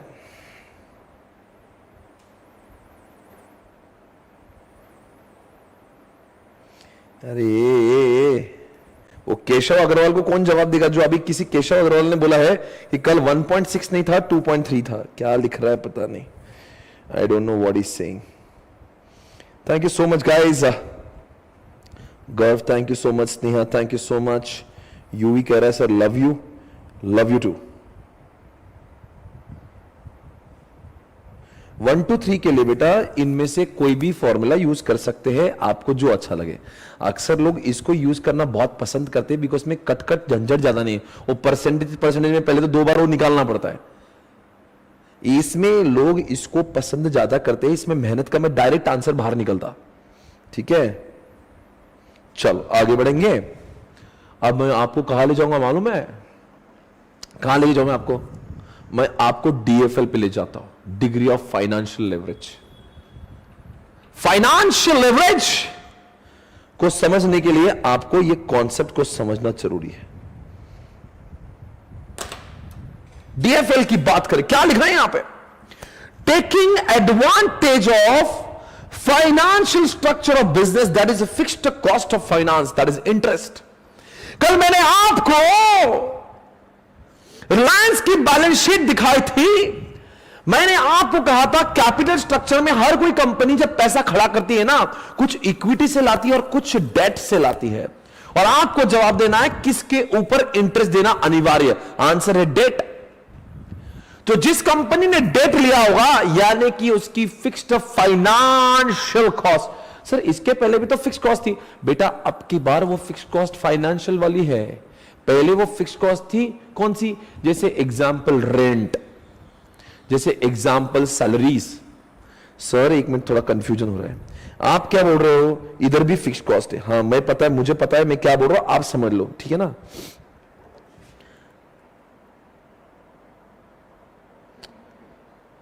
इधर समझ लीजिएगा। तेरे ख्यालों बीते रातें दिल मेरा मांगे ये दुआ तू सामने हो। आप जरा ध्यान से देखना इधर मैं क्या बोल रहा हूं। इधर क्या लिखा था आपने? फिक्स्ड कॉस्ट, अच्छा क्या लिखा था आपने? फिक्स्ड कॉस्ट, क्या लिखा था? Fixed cost. और फाइनेंशियल में भी क्या लिखा है? Fixed cost. अच्छा, मतलब इधर भी फिक्स्ड कॉस्ट है, इधर भी क्या लिखा है? Operating fixed cost. इधर लिखा है फिक्स्ड कॉस्ट ऑफ फाइनेंस, दोनों में फर्क है। यह मत कहना कि दोनों में भी फिक्स्ड कॉस्ट है। एक फिक्स्ड फाइनेंशियल कॉस्ट है, एक फिक्स्ड ऑपरेटिंग कॉस्ट है। रेंट किधर आएगा? Operating cost fixed. सैलरी आएगा फिक्स्ड ऑपरेटिंग कॉस्ट। इंटरेस्ट कहां आएगा? Fixed financial cost. यानी कि दोस्तों आपके दिमाग में एक बात आना जरूरी है जिसका नाम है, क्या लिखेंगे? दुनिया में फिक्स्ड कॉस्ट दो तरीके की होती है। एक कौन सी? ऑपरेशनल। एक कौन सी है? फाइनेंशियल। ऑपरेशनल और फाइनेंशियल का एग्जाम्पल देंगे यहां पे। रेंट, सैलरी, इंश्योरेंस, और यहां पे आएगा इंटरेस्ट। समझे हम क्या कह रहे हैं? और इसके वजह से बनता है डॉल, और इसके वजह से बनती है डीएफएल।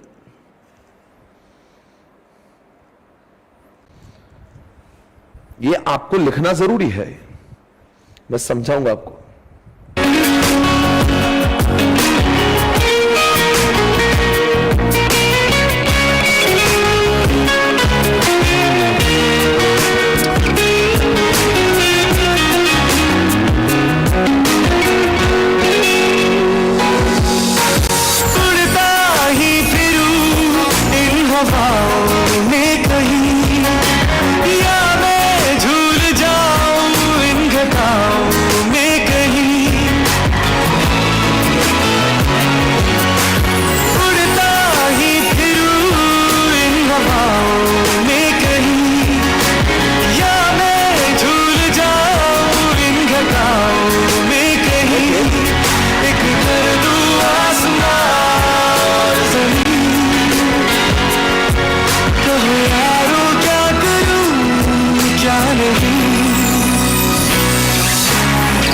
पहला नशा, पहला खुमार, नया प्यार है, नया इंतजार। Hey guys, welcome back. कोई स्टूडेंट पूछ रहा है सर यहाँ पे 1 2 3 कॉलम वाला जो है ना, ये हमें बताओ कैसा? अरे बच्चा अभी तो देखा ना मैंने, क्या है यहाँ पे? क्या किया अपन ने? अभी तो किया। ये क्या है? यही तो है 1 2, ये 2 कॉलम का एग्जाम्पल है। क्या किया हमने? परसेंटेज से सॉल्व किया इसको। सिंपल है, वेरी वेरी सिंपल। समझा ना क्या मैंने बोला? समझा क्या नहीं? समझा क्या नहीं? अगर आपको ये चेक करना है कि ये 2 टाइम आता है कि नहीं उस फॉर्मूला से, तो वो भी चेक कर सकते हैं। क्या है? कंट्रीब्यूशन कितना है? 40। ईबीआईटी कितना है? 20। तो 40/20 कितना होगा? 2। तो 2 टाइम्स इधर भी आया हुआ है। तो अगर आपको ये चेक करना है दूसरे फॉर्मूला से कैसा आता है, तो आपका वो भी, ये आपको पता है मैं क्या कर रहा हूं? इसके पहले आपने जो सॉल्व किया ना, वहां पे आ गया मैं, क्योंकि किसी स्टूडेंट ने पूछा सर वो 1 2 3 कॉलम में आपने बोला कि दोनों भी तरीके से चलता है, तो बताओ तो करके। आपने तो एक तरीके से करके दिखाया, दूसरा भी देख ले भाई। चलो, क्या इज्जत है, और एक बार देख लो बस। चलो चलो, कम ऑन। कितना ये कंट्रीब्यूशन कितना है? कंट्रीब्यूशन 40 है, और ईबीआईटी कितना है? 20। तो कितना होगा ये? ठीक है। यारो क्या कहूं क्या नहीं, पहला नशा।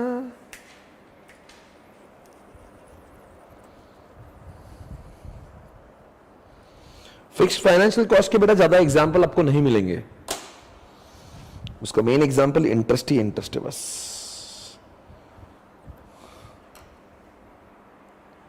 Okay guys, come on, welcome back. Let's start. Okay, should we? अरे दूसरे साल का, अरे यार तो हौला है क्या रे? वो बोल रहा है कि इसका निकाल के बताओ। अरे तुम लोग को इतना वो क्यों है? खुजली क्यों है? खुजली इसका तब निकालेंगे जब इसका और कोई तीसरा आएगा, समझे? ज्यादा बुद्धि का प्रयोग मत करो। और मुझे देखो बच्चा, वो क्या बोल रहा है, सर 120/1 लाख करेंगे तो अलग आंसर, अलग ही आने वाला बॉस। क्योंकि जब मैंने डॉल निकाला था ना, मैंने इन दोनों के पर्सपेक्टिव से निकाला था। अगर आपको इसका आंसर चाहिए ना तो इसको तीसरा वाला लाना पड़ेगा। अभी ज्यादा बुद्धि का प्रयोग मत करो, मैं जो बोल रहा हूं सुनो। अगर आपको ये चाहिए ना, ये बराबर आना चाहिए, तो फिर इन दोनों का परसेंटेज चेंज निकालेंगे और इसका निकालेंगे। चलो ठीक है, ओके। चल केशव, कोई बात नहीं, आगे बढ़ते। Okay guys, welcome back. अब मैं आपको पढ़ाने जा रहा हूं फिक्स्ड फाइनेंशियल कॉस्ट। ओके, ये बात क्लियर करना थी मुझे। बहुत सारे कंपनी ने बहुत सारा, अरे यार आपकी कंपनी क्या नाम है आपका, वो दोस्त अनिल अंबानी? सर हमारा दोस्त कहां से हो गया? आपका ही दोस्त है वो, ये सब आपके दोस्त है, मेरे दोस्त तो कोई भी नहीं इसमें से।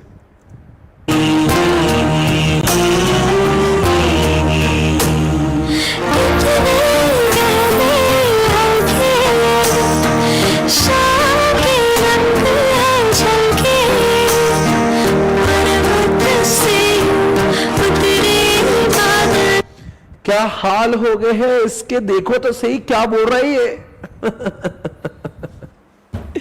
क्या होगा इसका? एक भाई देखो कहां जाता है, दूसरा भाई, एक भाई दुनिया के हर कोई ऊंचाई पर पहुंच, और एक इसने कोई कसर नहीं छोड़ी। धीरू भाई का नाम खराब करने में इन्होंने कोई कसर नहीं छोड़ी। 20,000 करोड़ का लोन लेके बैठे अनिल। अनिल की गलती क्या मालूम? अनिल ने दुनिया का हर कोई धंधा करने की कोशिश की, ये बिजनेस वो बिजनेस, हर बिजनेस। अरे इतने बिजनेस करने से पहले अनिल सोच लेता तू संभाल पाएगा कि नहीं। मुकेश जी से सीखता, सिर्फ 3 बिजनेस में है, पेट्रोलियम, रिटेल एंड जियो। कोई चौथा धंधा देखा है करते हुए? अनिल को दुनिया के हजारों धंधे करना है, एक भी धंधा आज तक प्रॉफिट में नहीं है। नाम तो सुना होगा, अनिल अंबानी। क्या है ये फाइनेंशियल लेवरेज का बेस्ट एग्जांपल है। इसकी आंखों में देखो फाइनेंशियल लेवरेज लिखा है, इतना डेट लेके बैठा है, बड़ी बड़ी ज्ञान की बातें करता है बस। उसको फॉरेन में पढ़ा दिए पप्पा ने, उसको लगा मैं बहुत भारी हो गया, पूरा फॉरेन का ज्ञान इधर है। मुकेश जी ने बराबर पप्पा के साथ में रह के सब कुछ समझ के लिया। यही फर्क होता है किताबों में और प्रैक्टिकल लाइफ में। देखो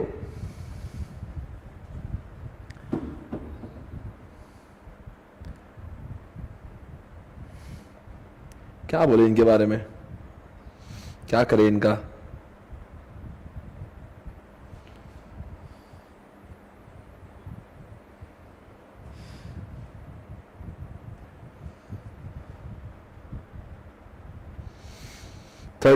अगस्त को वो था 19,805 करोड़, और वो 31 दिसंबर को गया 20,000 करोड़, यानी कि 800 करोड़ का इंटरेस्ट 4 महीने में बढ़ गया।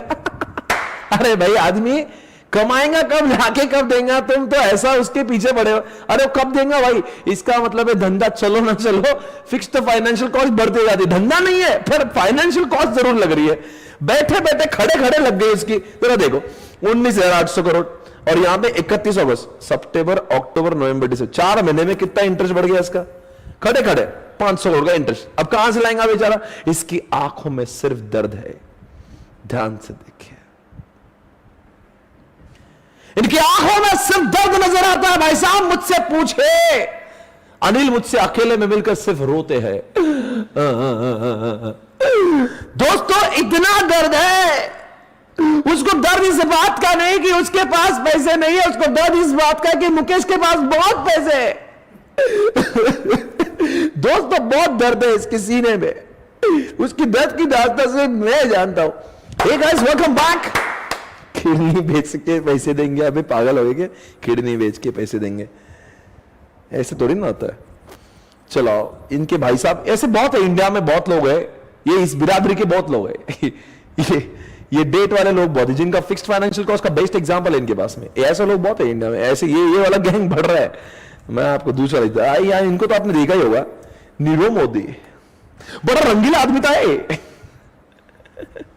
इनके फोटो देखो मॉडल के साथ में, आपको इनका रंगीलापन देखना है, आओ ये आदमी कितना रंगीला है जरा ध्यान से। और तेरी देखो देखो, फोटो से समझ सकते होंगे आप इंसान बर्बाद कहां हुआ।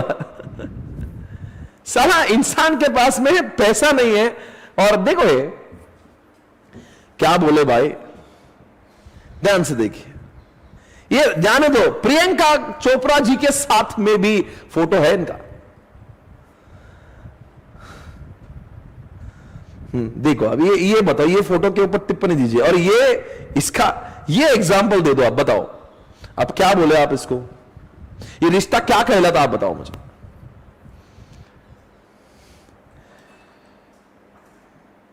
क्या कहे साहब, इनका दिल है कि मानता नहीं। अब देखो, आप बताओ, इस फोटो के ऊपर टिप्पणी दीजिए आप। अब मैं क्या बताऊं,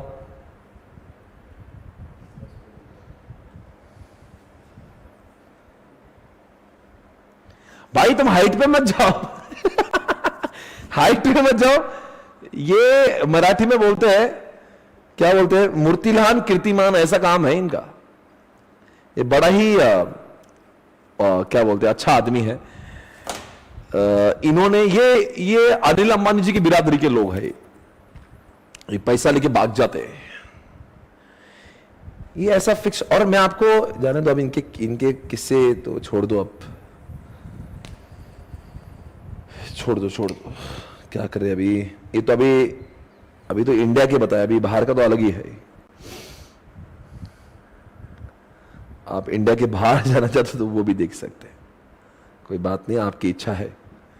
पता नहीं एक अलग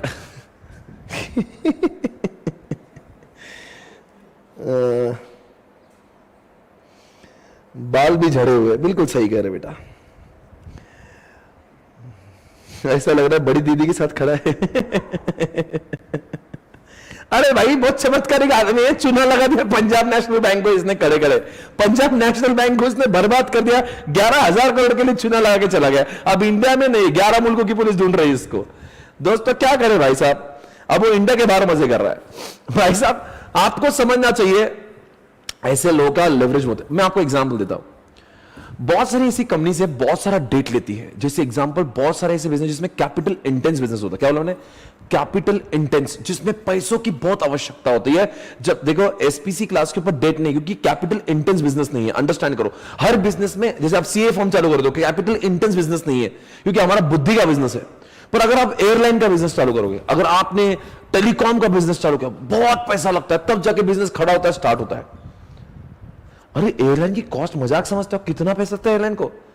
यही फाइनेंशियल कॉस्ट की वजह से, यही फिक्स्ड फाइनेंशियल कॉस्ट की वजह से आज इंडिया के 90% एयरलाइन कंपनी लॉसेस में है। सर सारे लॉस, पूरा लॉस में, एक्सेप्ट इंडिगो सब लॉस में। किंगफिशर लॉस में था, बंद हो गया। जेट एयरवेज लॉस में था, बंद हो गया। एक काम फिक्स्ड, क्योंकि एक एक एयरलाइन को खरीदने को कितना पैसा लगता है, पैसा उधारी पे लाते उतनी एयरलाइन दौड़ती नहीं है। ये सिर्फ ऐसा तक ग्लैमर, वाव एयरलाइन कंपनी का ओनर है, वो शान शौकत ही अच्छी लगती है, अंदर बहुत दर्द है।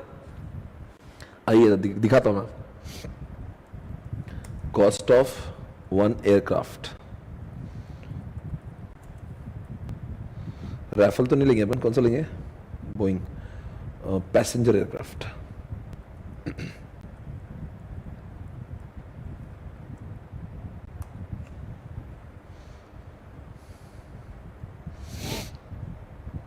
इसने क्या निकाल के दिया, चार्टर जेट फ्लाइट की बात कर रहा हूं मैं। कॉस्ट तो देखना पड़ेगी,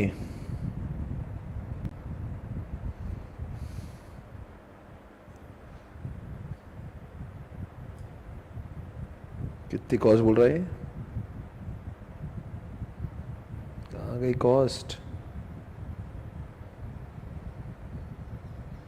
कॉस्ट छोड़ के दुनिया की हर बात कर रहे हो। हाँ, ये क्या लिखा था ध्यान से देखिए,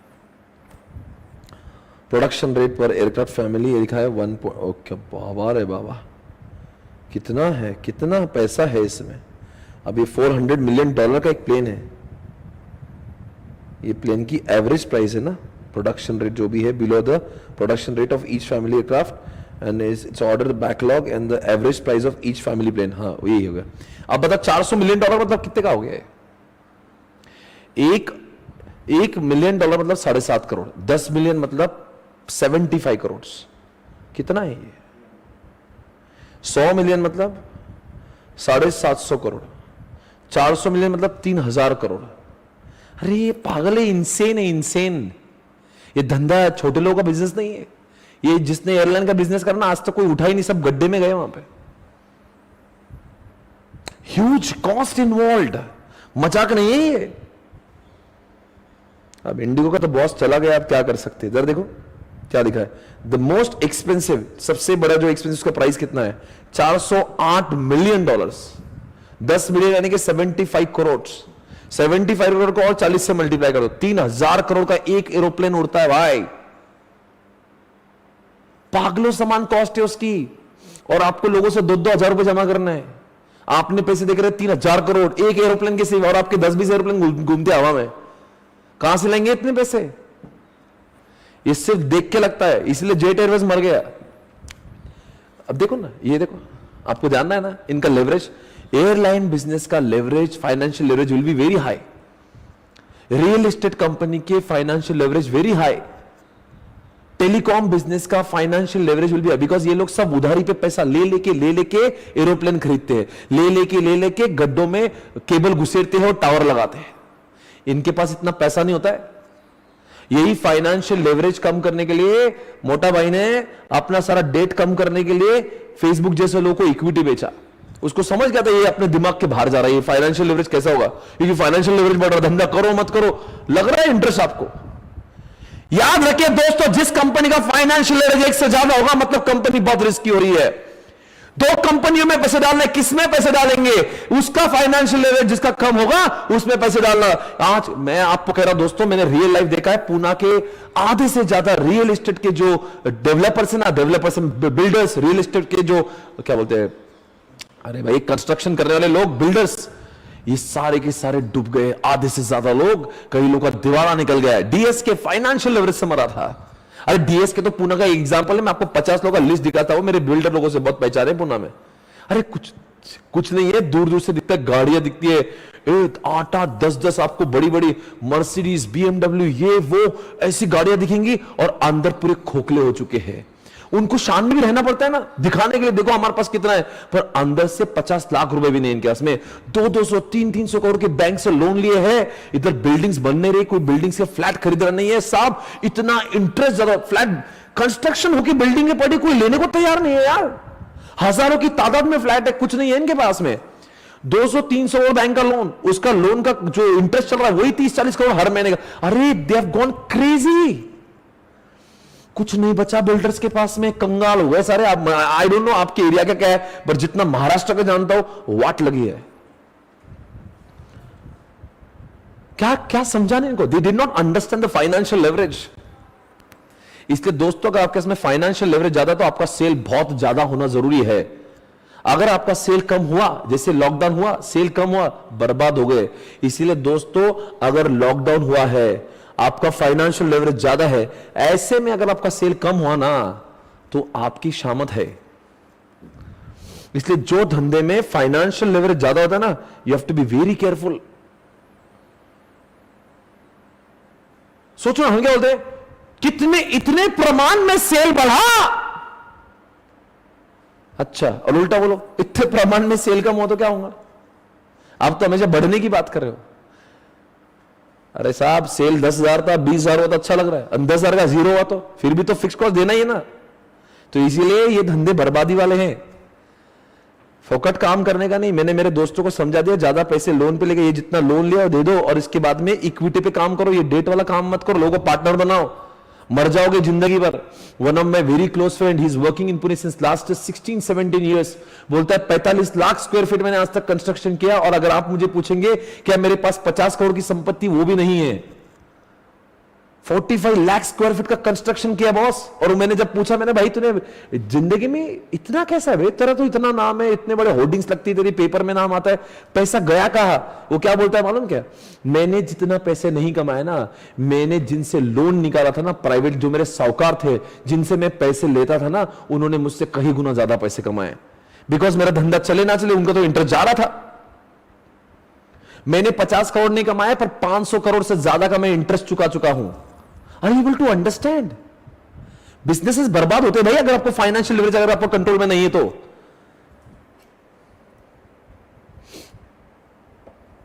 चलो भाई चलो, everybody welcome back.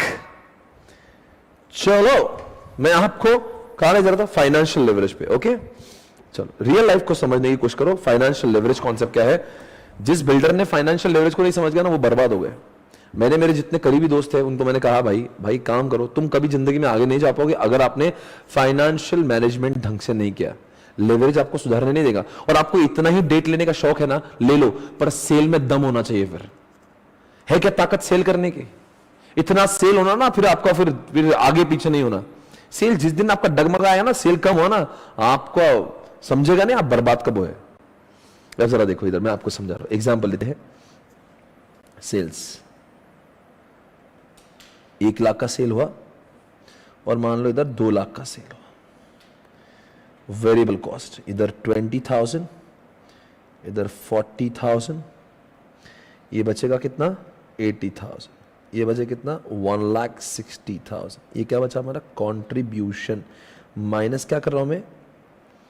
Fix cost. ये मान लीजिए आपका 30,000। इधर कितना आएगा? 30 आएगा। फिक्स कॉस्ट तो कौन, ये फिक्स कौन सी कॉस्ट है? ऑपरेशनल कॉस्ट है, ठीक है ना। ये कितना लिखो मैं? 50,000। ये कितना लिखो? 1 लाख। मैं आपको अभी डीएफएल निकालना बता रहा हूं। अब जरा माइनस क्या करूंगा? ये क्या है बच्चों? EBIT आ गया। अब माइनस क्या करूंगा मैं? इंटरेस्ट, जिसको हम लोग क्या लेंगे? बोलो ना, फिक्स्ड। क्या फिक्स्ड? फाइनेंशियल कॉस्ट माइनस करी मैंने, ठीक है ना। कितनी माइनस करी मैंने? अब बताओ बच्चों क्या होगा? Fixed financial cost. इधर देखेंगे फॉर एग्जांपल, इधर ये 30,000 थी, इधर भी 30 होगी, बराबर है? Hey guys come on concentrate. अरे फिक्स इंटरेस्ट तो फिक्स ही होगा ना। अरे भाई आपने 10 एयरक्राफ्ट ले रखे हैं, 10 एरोप्लेन ले रखे हैं, वो उसको तुम पूरा भर भर के उड़ाओ या पूरा खाली रख के उड़ाओ, उसको जो आपने लोन पे पैसे लिए हो तो उतना इंटरेस्ट लगाएंगे। आप उसको खाली उड़ाओ, एयर होस्टेस को उड़ा के, आप अकेले बैठो, 10 एयर होस्टेस के बाजू में लेके बैठो, कोई प्रॉब्लम नहीं है। आप 100 लोगों के साथ में उड़ाओ, उसको जो आपने लोगों से लोन पे लिया हुआ है वो तो पैसा उतना ही होगा, उसका तो सवाल ही नहीं है। तो ये हो गया इतना। चलो अभी कितना है? 20। और ये कितना हुआ? अब बताओ बच्चों इसका फॉर्मूला क्या आएगा? आपने इसका फॉर्मूला डिराइव करना है। फिक्स्ड फाइनेंशियल के कॉस्ट के पहले मेरा प्रॉफिट कितना था, फिक्स्ड फाइनेंशियल कॉस्ट के बाद में मेरा प्रॉफिट कितना है, दोनों का डिफरेंस ही तो आपका डीएफएल है। यानी कि इतनी बात तो पक्की है, यहां पे जब 30,000 लिखा हुआ है, अरे बोलो ना डीएफएल कितना होगा? सॉरी, डीएफएल कितना होगा? 1 से ऊपर होगा क्या नहीं होगा? अरे कुछ तो जवाब मिलना चाहिए। देखो भाई मेरा बोलना है यहां पे अगर ये 30,000 है, इसका मतलब डीएफएल तो 1 के ऊपर ही होगा। अगर सर स्वप्निल पाटनी क्लासेस का डीएफएल कितना है? 0, आई मीन 1 है। 1 क्यों? बिकॉज मेरे पास 1 रुपए भी मैं इंटरेस्ट का लेता नहीं हूं, तो मेरा डीएफएल 1 ही आएगा, बराबर। पर इनका है ना भाई, इनका धंधे ही ऐसे है। तो अब बताओ पक्की बात है डीएफएल 1 है, तो डीएफएल का मतलब क्या? आपने क्या बोला था यहां पे मुझे? It is the what? Come on इधर क्या लिखा है? टेकिंग एडवांटेज ऑफ क्या लिखा है? टेकिंग द एडवांटेज ऑफ, अच्छे से बोलो क्या लिखा है? Taking the advantages of financial structure of business that is a fixed cost of finance. यानी कि फाइनेंस की कॉस्ट की वजह से आपका कितना फायदा हो रहा है। फिक्स्ड कॉस्ट की वजह से ही, फिक्स्ड फाइनेंशियल कॉस्ट की वजह से ही आपका डीएफएल आता है। इसलिए हमें देखना है कि फिक्स्ड फाइनेंशियल कॉस्ट के पहले आपका प्रॉफिट कितना था, फिक्स्ड फाइनेंशियल के कॉस्ट के बाद में आपका प्रॉफिट कितना है, इसका दोनों का डिफरेंस अगर समझ जाए ना, वही तो आपका डिग्री ऑफ फाइनेंशियल लेवरेज है, बराबर है। यानी कि वो डिग्री ऑफ फाइनेंशियल लेवरेज बनेगा ही नहीं। हाँ, आपके इंटरेस्ट के पहले आपका जो प्रॉफिट था 20,000 था, इंटरेस्ट के बाद भी आपका 20,000 ही है, इसका मतलब DFL 1 ही आने वाला। ये तब की बात है जब ऑर्गेनाइजेशन इंटरेस्ट पे कुछ नहीं लेती है। अब तो फॉर्मूला क्या बन जाएगा देखो, EBIT अपॉन EBT। कैसे बताओ, यहां पे करके इधर देखो, इधर देखो, इधर इधर। यानी कि इस कॉस्ट के पहले क्या था हमारे पास 50,000 था, इसके बाद कितना हुआ 20,000 हुआ। तो बताओ बच्चों क्या हुआ यहां पे, DFL is equal to EBIT upon EBT। Is that okay guys? इधर भी लिखूंगा मैं EBIT अपॉन EBT। ये कितना होता है बच्चों, पहले कितना था 50,000, अब कितना हो ये 20,000, बराबर है। इधर कितना था 130 है ना, और इधर कितना हुआ, बराबर है। ओके गाइस, बताइए कितना टाइम्स हुआ ये बने कितना 2.5 टाइम्स। अरे बोल दो भाई, और ये कितना बनेगा 1.3 टाइम्स।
पर आपको यही एक फॉर्मूला नहीं है, इसमें भी वैसे फॉर्मूला है परसेंटेज चेंज वाला, परसेंटेज चेंज वाला। ओके, वो भी मैं आपको दिखाता हूं।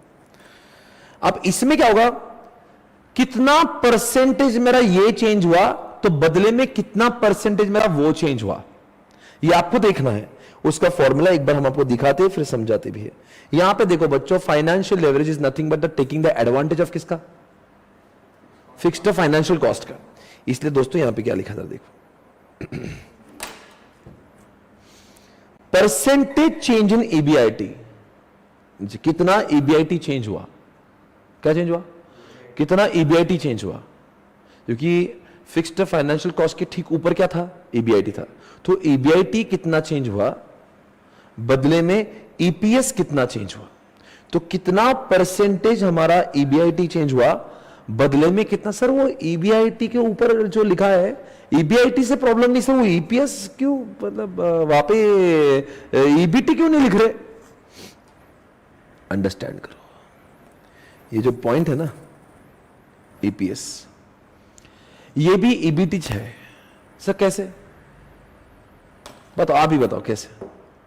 क्योंकि अब EBT में से क्या माइनस होगा, टैक्स, और टैक्स को डिवाइड क्या करेंगे, नंबर ऑफ शेयर्स को। तो अल्टीमेटली हमें यह देखना है कि इतना EBIT चेंज होने से हमारे शेयर होल्डर्स के ऊपर कितना उसका इंपैक्ट हुआ है। यानी कि EPS भी जब निकालते तो किससे निकालते हैं, ये बताओ, EBT से निकालते हैं, क्योंकि EBT में से क्या माइनस होता है, गवर्नमेंट का टैक्स माइनस होगा और divide by number of shares होंगे। तो ultimately it is nothing but having the effect of EBT only. Do not think that EPS is something very different from EBT, क्योंकि tax तो लगने ही वाला ना, गवर्नमेंट छोड़ने वाली नहीं है, और divide by number of shares करने से आपको EPS मिल जाता है। समझने के एक बार ऐसा करके देखेंगे, फिर मैं आपको और समझाऊंगा क्या कैसे है। आपने इसके पहले क्या लिखा था, इसके पहले आपने क्या लिखा था, जब मैं आपको क्या पढ़ा रहा था, जब मैं आपको डॉल पढ़ा था, आपने क्या लिखा था, परसेंटेज चेंज इन सेल्स ऊपर परसेंटेज चेंज इन EBIT। तो अब जो भी करना है वो EBIT के नीचे ही करना है, क्योंकि EBIT तक का इफेक्ट किसका है, वो degree of it was operational fix cost. तो अब हमें क्या करना है, वो छोड़ दो, अब देखते हैं कि कितना ईबीआईटी हमारा चेंज हुआ है। क्योंकि अगर मैं डिग्री यहां पे अगर परसेंटेज चेंज इन सेल्स ले लूंगा वो गलत हो जाएगा, क्योंकि वहां पे ऑपरेशनल फिक्स कॉस्ट का भी इफेक्ट आ जाएगा। अंडरस्टैंड करो यार, मैं समझने की कोशिश कर मैं क्या बोल रहा हूं। अब मुझे देखना है वो हो गया, वो डॉल में निकाले। अब देखना है ईबीआईटी कितना चेंज हुआ, तो बदले में हमारा ईपीएस कितना चेंज हुआ, अर्थात ही हमारा ईबीटी कितना चेंज हुआ। देखो भाई, ईपीएस लिखने की परंपरा है वो ठीक है, पर जब मैं ईपीएस बोलता हूं ना तो घबरा मत जाना, ईपीएस से ईबीटी, अरे वो उसके अंदर ही ईबीटी घुसेड़ के दिया ना भाई। ईबीटी के बगैर ईपीएस तो निकलता ही नहीं ना। ईपीएस निकला कैसे है? चलो अजम्पशन करो टैक्स ही नहीं, तो फिर क्या होगा? टैक्स जीरो है, वाले सिंगापुर में रहते अपन, तो क्या होगा? अरे सिंगापुर दुबई में टैक्स ही नहीं, तो आप बताओ क्या होगा? तो आपका ईबीटी माइनस टैक्स करेंगे, टैक्स जीरो, तो आपका EBT minus zero is equal to what? आपका ईएटी, मतलब आपका ईबीटी और ईएटी सेम ही आएगा, और उसी ईएटी को नंबर ऑफ शेयर से डिवाइड करो, आपका ईपीएस आता है। तो यार ये मैं देखना चाहता हूं सब कुछ समझ में आ रहा है कि नहीं आ रहा है?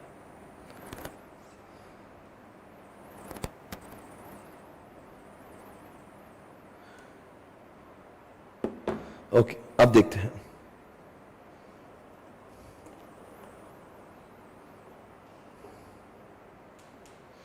चलो ये आपने डीएफएल निकाला, अब आप दूसरा एक डीएफएल का फॉर्मूला लिखते हैं।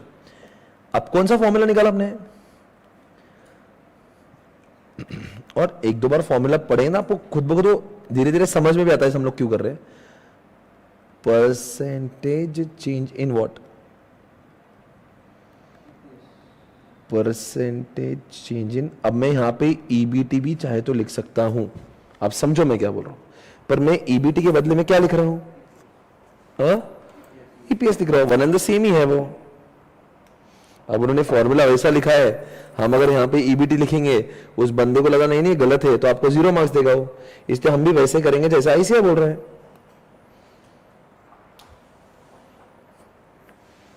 ठीक है। अब सर पर हमारे पास तो ईपीएस है ही नहीं, ईपीएस निकाल लेंगे, कौन सी बड़ी बात? ईपीएस निकाल सकते हैं, उसमें क्या बड़ी बात है? नंबर ऑफ शेयर से डिवाइड करेंगे, हमारा ईपीएस निकल जाएगा। हैव यू ऑल अंडरस्टूड क्या बोला? क्या बोला समझा मैंने? अगर आपको ईपीएस निकालना तो क्या करना पड़ेगा? क्या करना पड़ेगा आपको? यहां पे टैक्स माइनस करना पड़ेगा। ऐसा अजम्पशन लो टैक्स जीरो है, तो क्या करेंगे? डायरेक्ट नंबर ऑफ शेयर से डिवाइड कर लेंगे। अब सर नंबर ऑफ शेयर्स कितने हैं? वो अजम्पशन मान लेंगे, दोनों का सेम कर देंगे, कंपनी तो एक ही है। चलो एक मिनट आपको निकाल के दिखाते हैं। अगर आपका ये हो गया क्या पोर्शन लिखे? हाँ, ये हुआ क्या लिखे?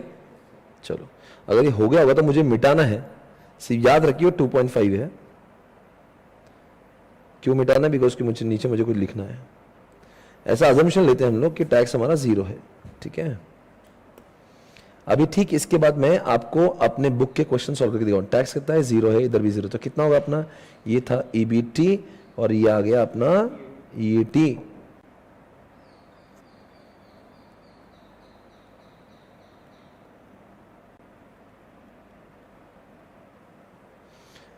अब नंबर ऑफ शेयर्स मान लो 1000 अजम्पशन ना, अंदाज, क्योंकि कंपनी तो सिर्फ एक ही कंपनी के सेल्स बढ़ा है, दोनों कंपनी अलग अलग नहीं है। कंपनी तो एक ही, उनका सेल बढ़ा है बस। अरे कंपनी एक ही, दोनों कॉलम की, तो कितना आएगा भाई? ये 20। ये कितना आएगा भाई? बराबर है। ये क्या है अपना? चलो आप बताओ मुझे क्या बोल रहे हैं? अरे क्या बोल रहे भाई? परसेंटेज चेंज कितना ईबीआईटी में? जल्दी बताओ, निकालो कितना percentage change in EBIT? Percentage change इन किसमें? बोलो कितना है? 80,000 कर दूं ऊपर, और कितने हजार पे मल्टीप्लाई कितने से करूं? ये 1.6 है क्या? बराबर क्या? अरे एवरीबॉडी, और ये क्या है? इधर कितना है? EPS, percentage change in what? EPS ना। तो बोलो कितना है ये? 80, और ये कितना है? बराबर है। और ये कितना है? बराबर है।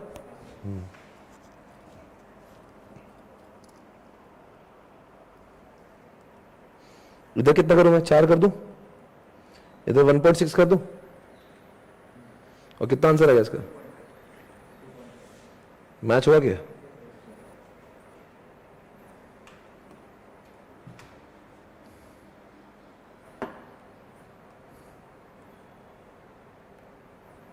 ये इसीलिए ये आंसर मैंने बचा के रखा था कि आपको मैं टैली करके बताऊं। देखो ये टैली हुआ। अब मुझे ये सवाल मत पूछना सर इधर बाजू वाला 1.3, खबरदार अगर सवाल वो ठोक देंगे, क्योंकि इसका 1.3 मैच होने के लिए मुझे तीसरा कॉलम पैदा करना पड़ेगा। बोल रहा हूं अभी से, ये ना 1.3 क्यों नहीं आएगा वो, उसके लिए दूसरा कॉलम पैदा करेंगे। वो जब 3 कॉलम आएंगे तब मैं प्रूव करके दिखाऊंगा। अभी 2 कॉलम है तो पहला ही कॉलम प्रूव होगा। मत पूछना ऐसे सवाल, मुझे गुस्सा आएगा। वो कैसे आएगा?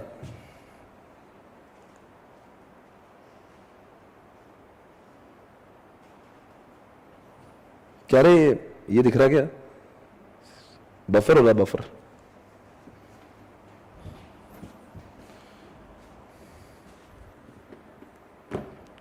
ठीक हुआ क्या? घूम रहा है, घूम रहा है।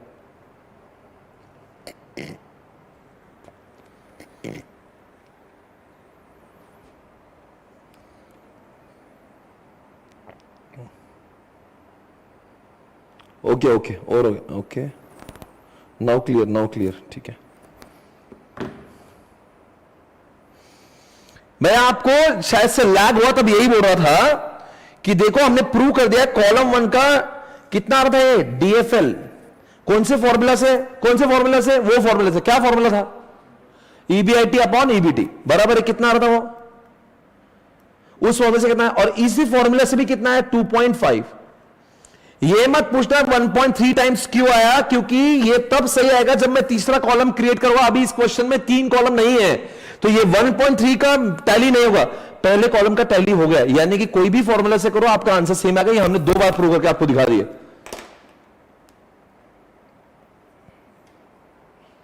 Everybody got it guys? Come on, welcome back.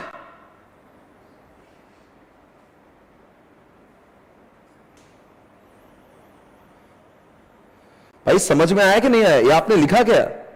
अरे भाई ये लिखा क्या? सबको समझ में आया? देखो ये कैसे किया था, परसेंटेज ईबीआईटी निकाला, ये भी निकाला। तो बताओ बच्चों फॉर्मूला कौन सा होना चाहिए? कोई भी फॉर्मूला ले लो दोनों में से। कौन सा फॉर्मूला? एक तो ईबीआईटी अपॉन ईबीटी ले लो।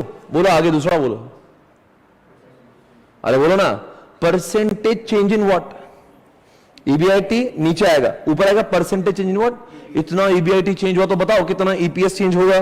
अब मैं आपको एक मैजिक बताओ सकता हूं, मैं मैजिक बताओ क्या? आपने क्या बोला था सर?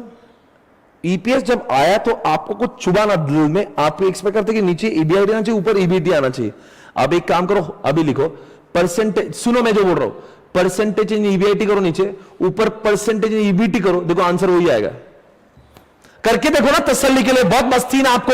आप मुझे ऐसा देख रहे थे जैसे मैं गलत पढ़ा रहा हूं। एक काम करो, नीचे परसेंटेज चेंज इन ईबीआईटी करो, ऊपर परसेंटेज चेंज इन ईबीटी करो, खुद से निकालो, आपको समझ जाएगा आंसर 2.5 अभी भी आएगा। करो ना, करो, तसल्ली कर लो। नहीं करो, करो करो अभी करो, नहीं करो, अभी करो, अभी करो, एक बार करो, मेरे लिए करो, आपको मेरी कसम, चलो आपको आपके गर्लफ्रेंड की कसम, चलो करो।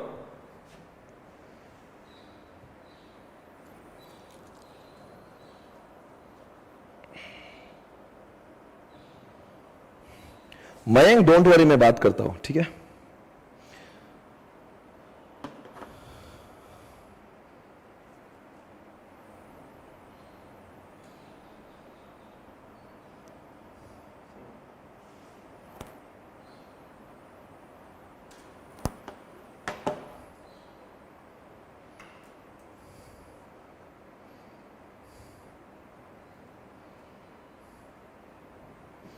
नजरों के सामने में आता नहीं तुम्हारे, मगर रहते हो।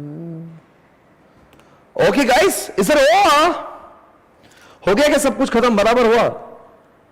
सर समझ गया क्या क्या पढ़ा हमने? डॉल पढ़ लिए, डीएफएल पढ़ लिए, आज तो पूरा अंदर घुस के पढ़ लिया। आज हमने रियल लाइफ से भी समझ लिया। सर हमने 2 दिन से कोई भी क्वेश्चन मॉड्यूल से नहीं सॉल्व करे। बेटा इसके बाद जब सॉल्व करेंगे ना, इसकी आग लगा देंगे, आग। आपको समझेगा वाओ, ये तो पूरा कॉन्सेप्ट ही हमें समझ में आ रहा है। आपको have you understood it conceptually? आप मुझे बताओ 2.5 टाइम्स का मतलब क्या है? अगर इनका ईबीआईटी कितने से बढ़ेगा? 1 गुना बढ़ेगा, 1 टाइम बढ़ेगा। बोलो आगे, तो इनका बोलो ईपीएस, यानी कि शेयर होल्डर क्या चाहेंगे, शेयर होल्डर क्या चाहेंगे, ईबीआईटी को और बढ़ाओ, बिकॉज वो जितना बढ़ता है हम उसके कहीं गुना ज्यादा हमें ईपीएस मिलता है। चलो बताओ what will happen if the fixed financial cost is 0। Understood? तो फिक्स्ड फाइनेंशियल कॉस्ट 0 अगर होंगी तो लेवरेज तो 1 ही आएगा। समझे नहीं समझे, है ना? यहां पे दिखा था आपको, ईबीआईटी फॉर एग्जांपल आपकी 1 लाख है और आपका इंटरेस्ट जो है वो 0 है, तो आपका ईबीटी कितना आएगा? अपना फॉर्मूला क्या है? अरे बोलो ना, ईबीआईटी अपॉन ईबीटी कितना है? 1 लाख अपॉन कितना आएगा? मतलब क्या हुआ? जिस ऑर्गेनाइजेशन में फिक्स्ड फाइनेंशियल कॉस्ट नहीं होती वहां पे ऐसा था कि उनका ईबीआईटी जितने से बढ़ेगा उनका ईपीएस भी उतने से ही बढ़ता है। लिखो इसको, लिखना है आपको, ये लिखना है।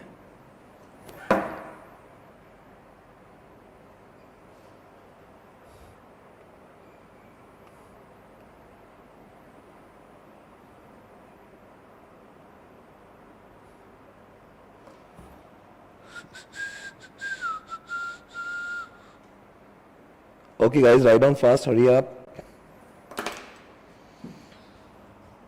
नजरों के सामने मैं आता नहीं, तुम्हारे मगर रहते हो। Is that okay guys? Ladies and gentlemen, did you all understand what is that? So आज का लेक्चर हम लोग खत्म करने से पहले एक बार फिर से रिवाइज करेंगे और 2 मिनट में इस क्लास को खत्म करेंगे। Guys, are you ready? Come on, welcome back. So दोस्तों, आज बताएंगे हमने क्या कुछ किया। आपको यहां पे इसी पेज से ही पढ़ना है, इससे ज्यादा कुछ नहीं पढ़ना है। यही पेज को हम लोग आज पढ़ते रहे, बस ये वही पेज है। क्या किया हमने इस पेज पे? आज इतना ही पढ़ा हमने, पर पूरा कंसेप्ट आपके दिमाग में चला गया। बताओ बच्चों, डॉल और डीएफएल में क्या डिफरेंस है? Where you get the advantages of fixed operational cost? DOL. Where you get the advantage of fixed financial cost? DFL. आपसे मेरा सवाल है, आज हमने इनकम स्टेटमेंट को देखा, आज हमने इनकम स्टेटमेंट को देखा। ऐसा इनकम स्टेटमेंट मुझे बोल के बताओ जहां पे प्रेफरेंशियल शेयर्स नहीं है। सेल्स करेंगे, बोलो आगे, माइनस क्या करेंगे? Variable cost. क्या बचेगा? कंट्रीब्यूशन। माइनस क्या करेंगे? Fixed cost. क्या बचेगा? Come on, EBIT. माइनस क्या करेंगे? माइनस इंटरेस्ट करेंगे, क्या आएगा? ईबीटी। समझ गए? ईबीटी। और डिवाइड करेंगे किससे करेंगे? नंबर ऑफ, तो क्या बचेगा आपका? ईपीएस। आप समझे ईपीएस क्यों निकालते हैं हम लोग? क्योंकि हम लोग जब वो करते हैं ना परसेंटेज चेंज डीएफएल में, वहां पे ऊपर ईपीएस आता है, इसलिए ईपीएस निकालते हैं। चलो आगे, हाँ बोलो अब क्या? शेयर प्रेफरेंस शेयर, तो क्या करेंगे? सेल्स माइनस वेरिएबल कॉस्ट बचेगा, कंट्रीब्यूशन माइनस करेंगे, फिक्स्ड कॉस्ट बचेगा क्या? ईबीआईटी माइनस करेंगे, इंटरेस्ट बचेगा क्या? ईबीटी माइनस करेंगे, टैक्स आपका ईएटी, और प्रेफरेंस शेयर्स माइनस करेंगे, तो क्या बचेगा आपका? Distributable profit. उसको डिवाइड करेंगे नंबर ऑफ, तो क्या बचेगा? ईपीएस। ओके, ये आपको याद हो गया, बहुत अच्छी बात। चलो बताओ बच्चों, नहीं अभी काम करो। सबसे अगर आपको सच में अगर आपको डॉल करना है तो कितना आसान है। Contribution upon EBIT is equal to DOL, EBIT upon EBT is equal to, simple no, come on. Income statement याद हो गया, ऊपर वाला से नीचे डिवाइड करो, वो एक मिलता। सेकंड वाले को थर्ड से डिवाइड करो, फर्स्ट वाले को सेकंड वाले से डिवाइड किया, डीओएल मिला। सेकंड वाले को थर्ड से डिवाइड किया, डीएफएल मिला। It's that easy, it's very easy. दोस्तों आपको जवाब देना फिर से एक बार बताएंगे, कंट्रीब्यूशन डिवाइड बाय क्या? ईबीआईटी। क्या मिलता है? डॉल। और ईबीआईटी को डिवाइड किया ईबीटी से, क्या मिलता है? और क्यों ऐसा मिलता है? बिकॉज अगर पहले फॉर्मूला में देखेंगे, यहां पे आपको फिक्स्ड कॉस्ट, कौन सी? ऑपरेशनल कॉस्ट का डिफरेंस मिलता है। और ईबीआईटी और ईबीटी को जब डिवाइड करते हैं आपको किसका डिफरेंस मिलता है? फिक्स्ड फाइनेंशियल कॉस्ट, वही है। और चलो अब इसका कॉम्प्लिकेटेड फॉर्मूला बताओ, जहां पे 2-3 कॉलम होंगे ऐसे। हाँ बोलो, चलो डॉल के परसेंटेज इन सेल्स नीचे, इतना सेल चेंज हुआ तो बताओ कितना ईबीआईटी चेंज होगा? और अब डीएफएल के बारे में बात करो, परसेंटेज चेंज इन ईबीआईटी ऊपर percentage change in what, EPS, that's it. और अब बताओ जिन कंपनी का इसमें अनिल अंबानी जैसे जो लोग हैं, जिनका फिक्स्ड फाइनेंशियल कॉस्ट बहुत ज्यादा है, उनका लेवरेज, और जिस कंपनी का लेवरेज ज्यादा होगा फाइनेंशियल, उसकी रिस्क ज्यादा या कम। चलो कंक्लूजन लिखेंगे आज हम लोग। चलो बहुत बढ़िया, बहुत बढ़िया। Company having zero financial cost, company having zero financial cost, fixed financial cost,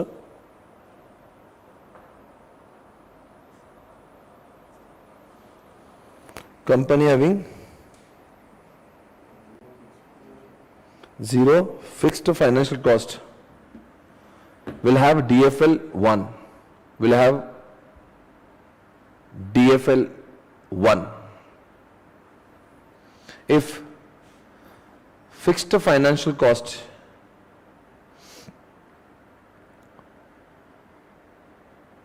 more than zero,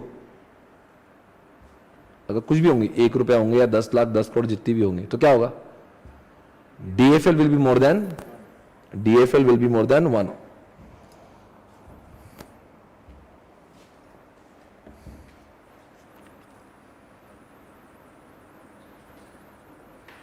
लिखो, more DFL is equal to what, more risky or less risky? More DFL is equal to more fixed financial cost. More fixed financial cost is equal to more risk involved in business, is equal to more risky business, is equal to more risky business. So दोस्तों फिर मिलेंगे कल सवेरे 9:30 बजे और शाम को मिलेंगे 4:30 बजे। कल सवेरे 9:30 बजे मिलेंगे EISSM के साथ में, शाम को 4:30 बजे मिलेंगे FM इको के साथ में। मैं पूरी टीम SPC की ओर से आपको ये कमिट कर रहा हूं कि जितना मजा आपको आ जा रहा है उतना ही मजा डे एंड तक भी आता है दोस्तों। जिस दिन बैच खत्म होगी, ऐसा नहीं कि अभी आपको बहुत भारी पड़ा है दोस्तों, एट द एंड ऑल्सो जब क्लास खत्म होगी, you will be very confident, don't worry, don't have any misunderstanding. कभी कुछ आपको थोड़ी सी भी remove that, this is going to be an amazing class, I am telling you, take my words, You will never regret. Okay, thank you so much. जल्दी से जल्दी अपने आप को रजिस्टर करें ताकि किताबें आप तक जल्द से जल्द पहुंचे। ऐसा नहीं होना चाहिए कि you are getting registered after 5-6 days, उसके बाद में 8 दिनों बाद किताब आ रही है, यू आर बुकलेस, ऐसा नहीं होना चाहिए। So get yourself registered as soon as possible. Don't worry about the quality of teaching, it is going to be just and awesome. और आज से नहीं पा रहे, it's been the history of 12 years, लाखों की तादाद में बच्चे पास हुए। Thank you guys so much, take care, bye bye, good night, have a nice time.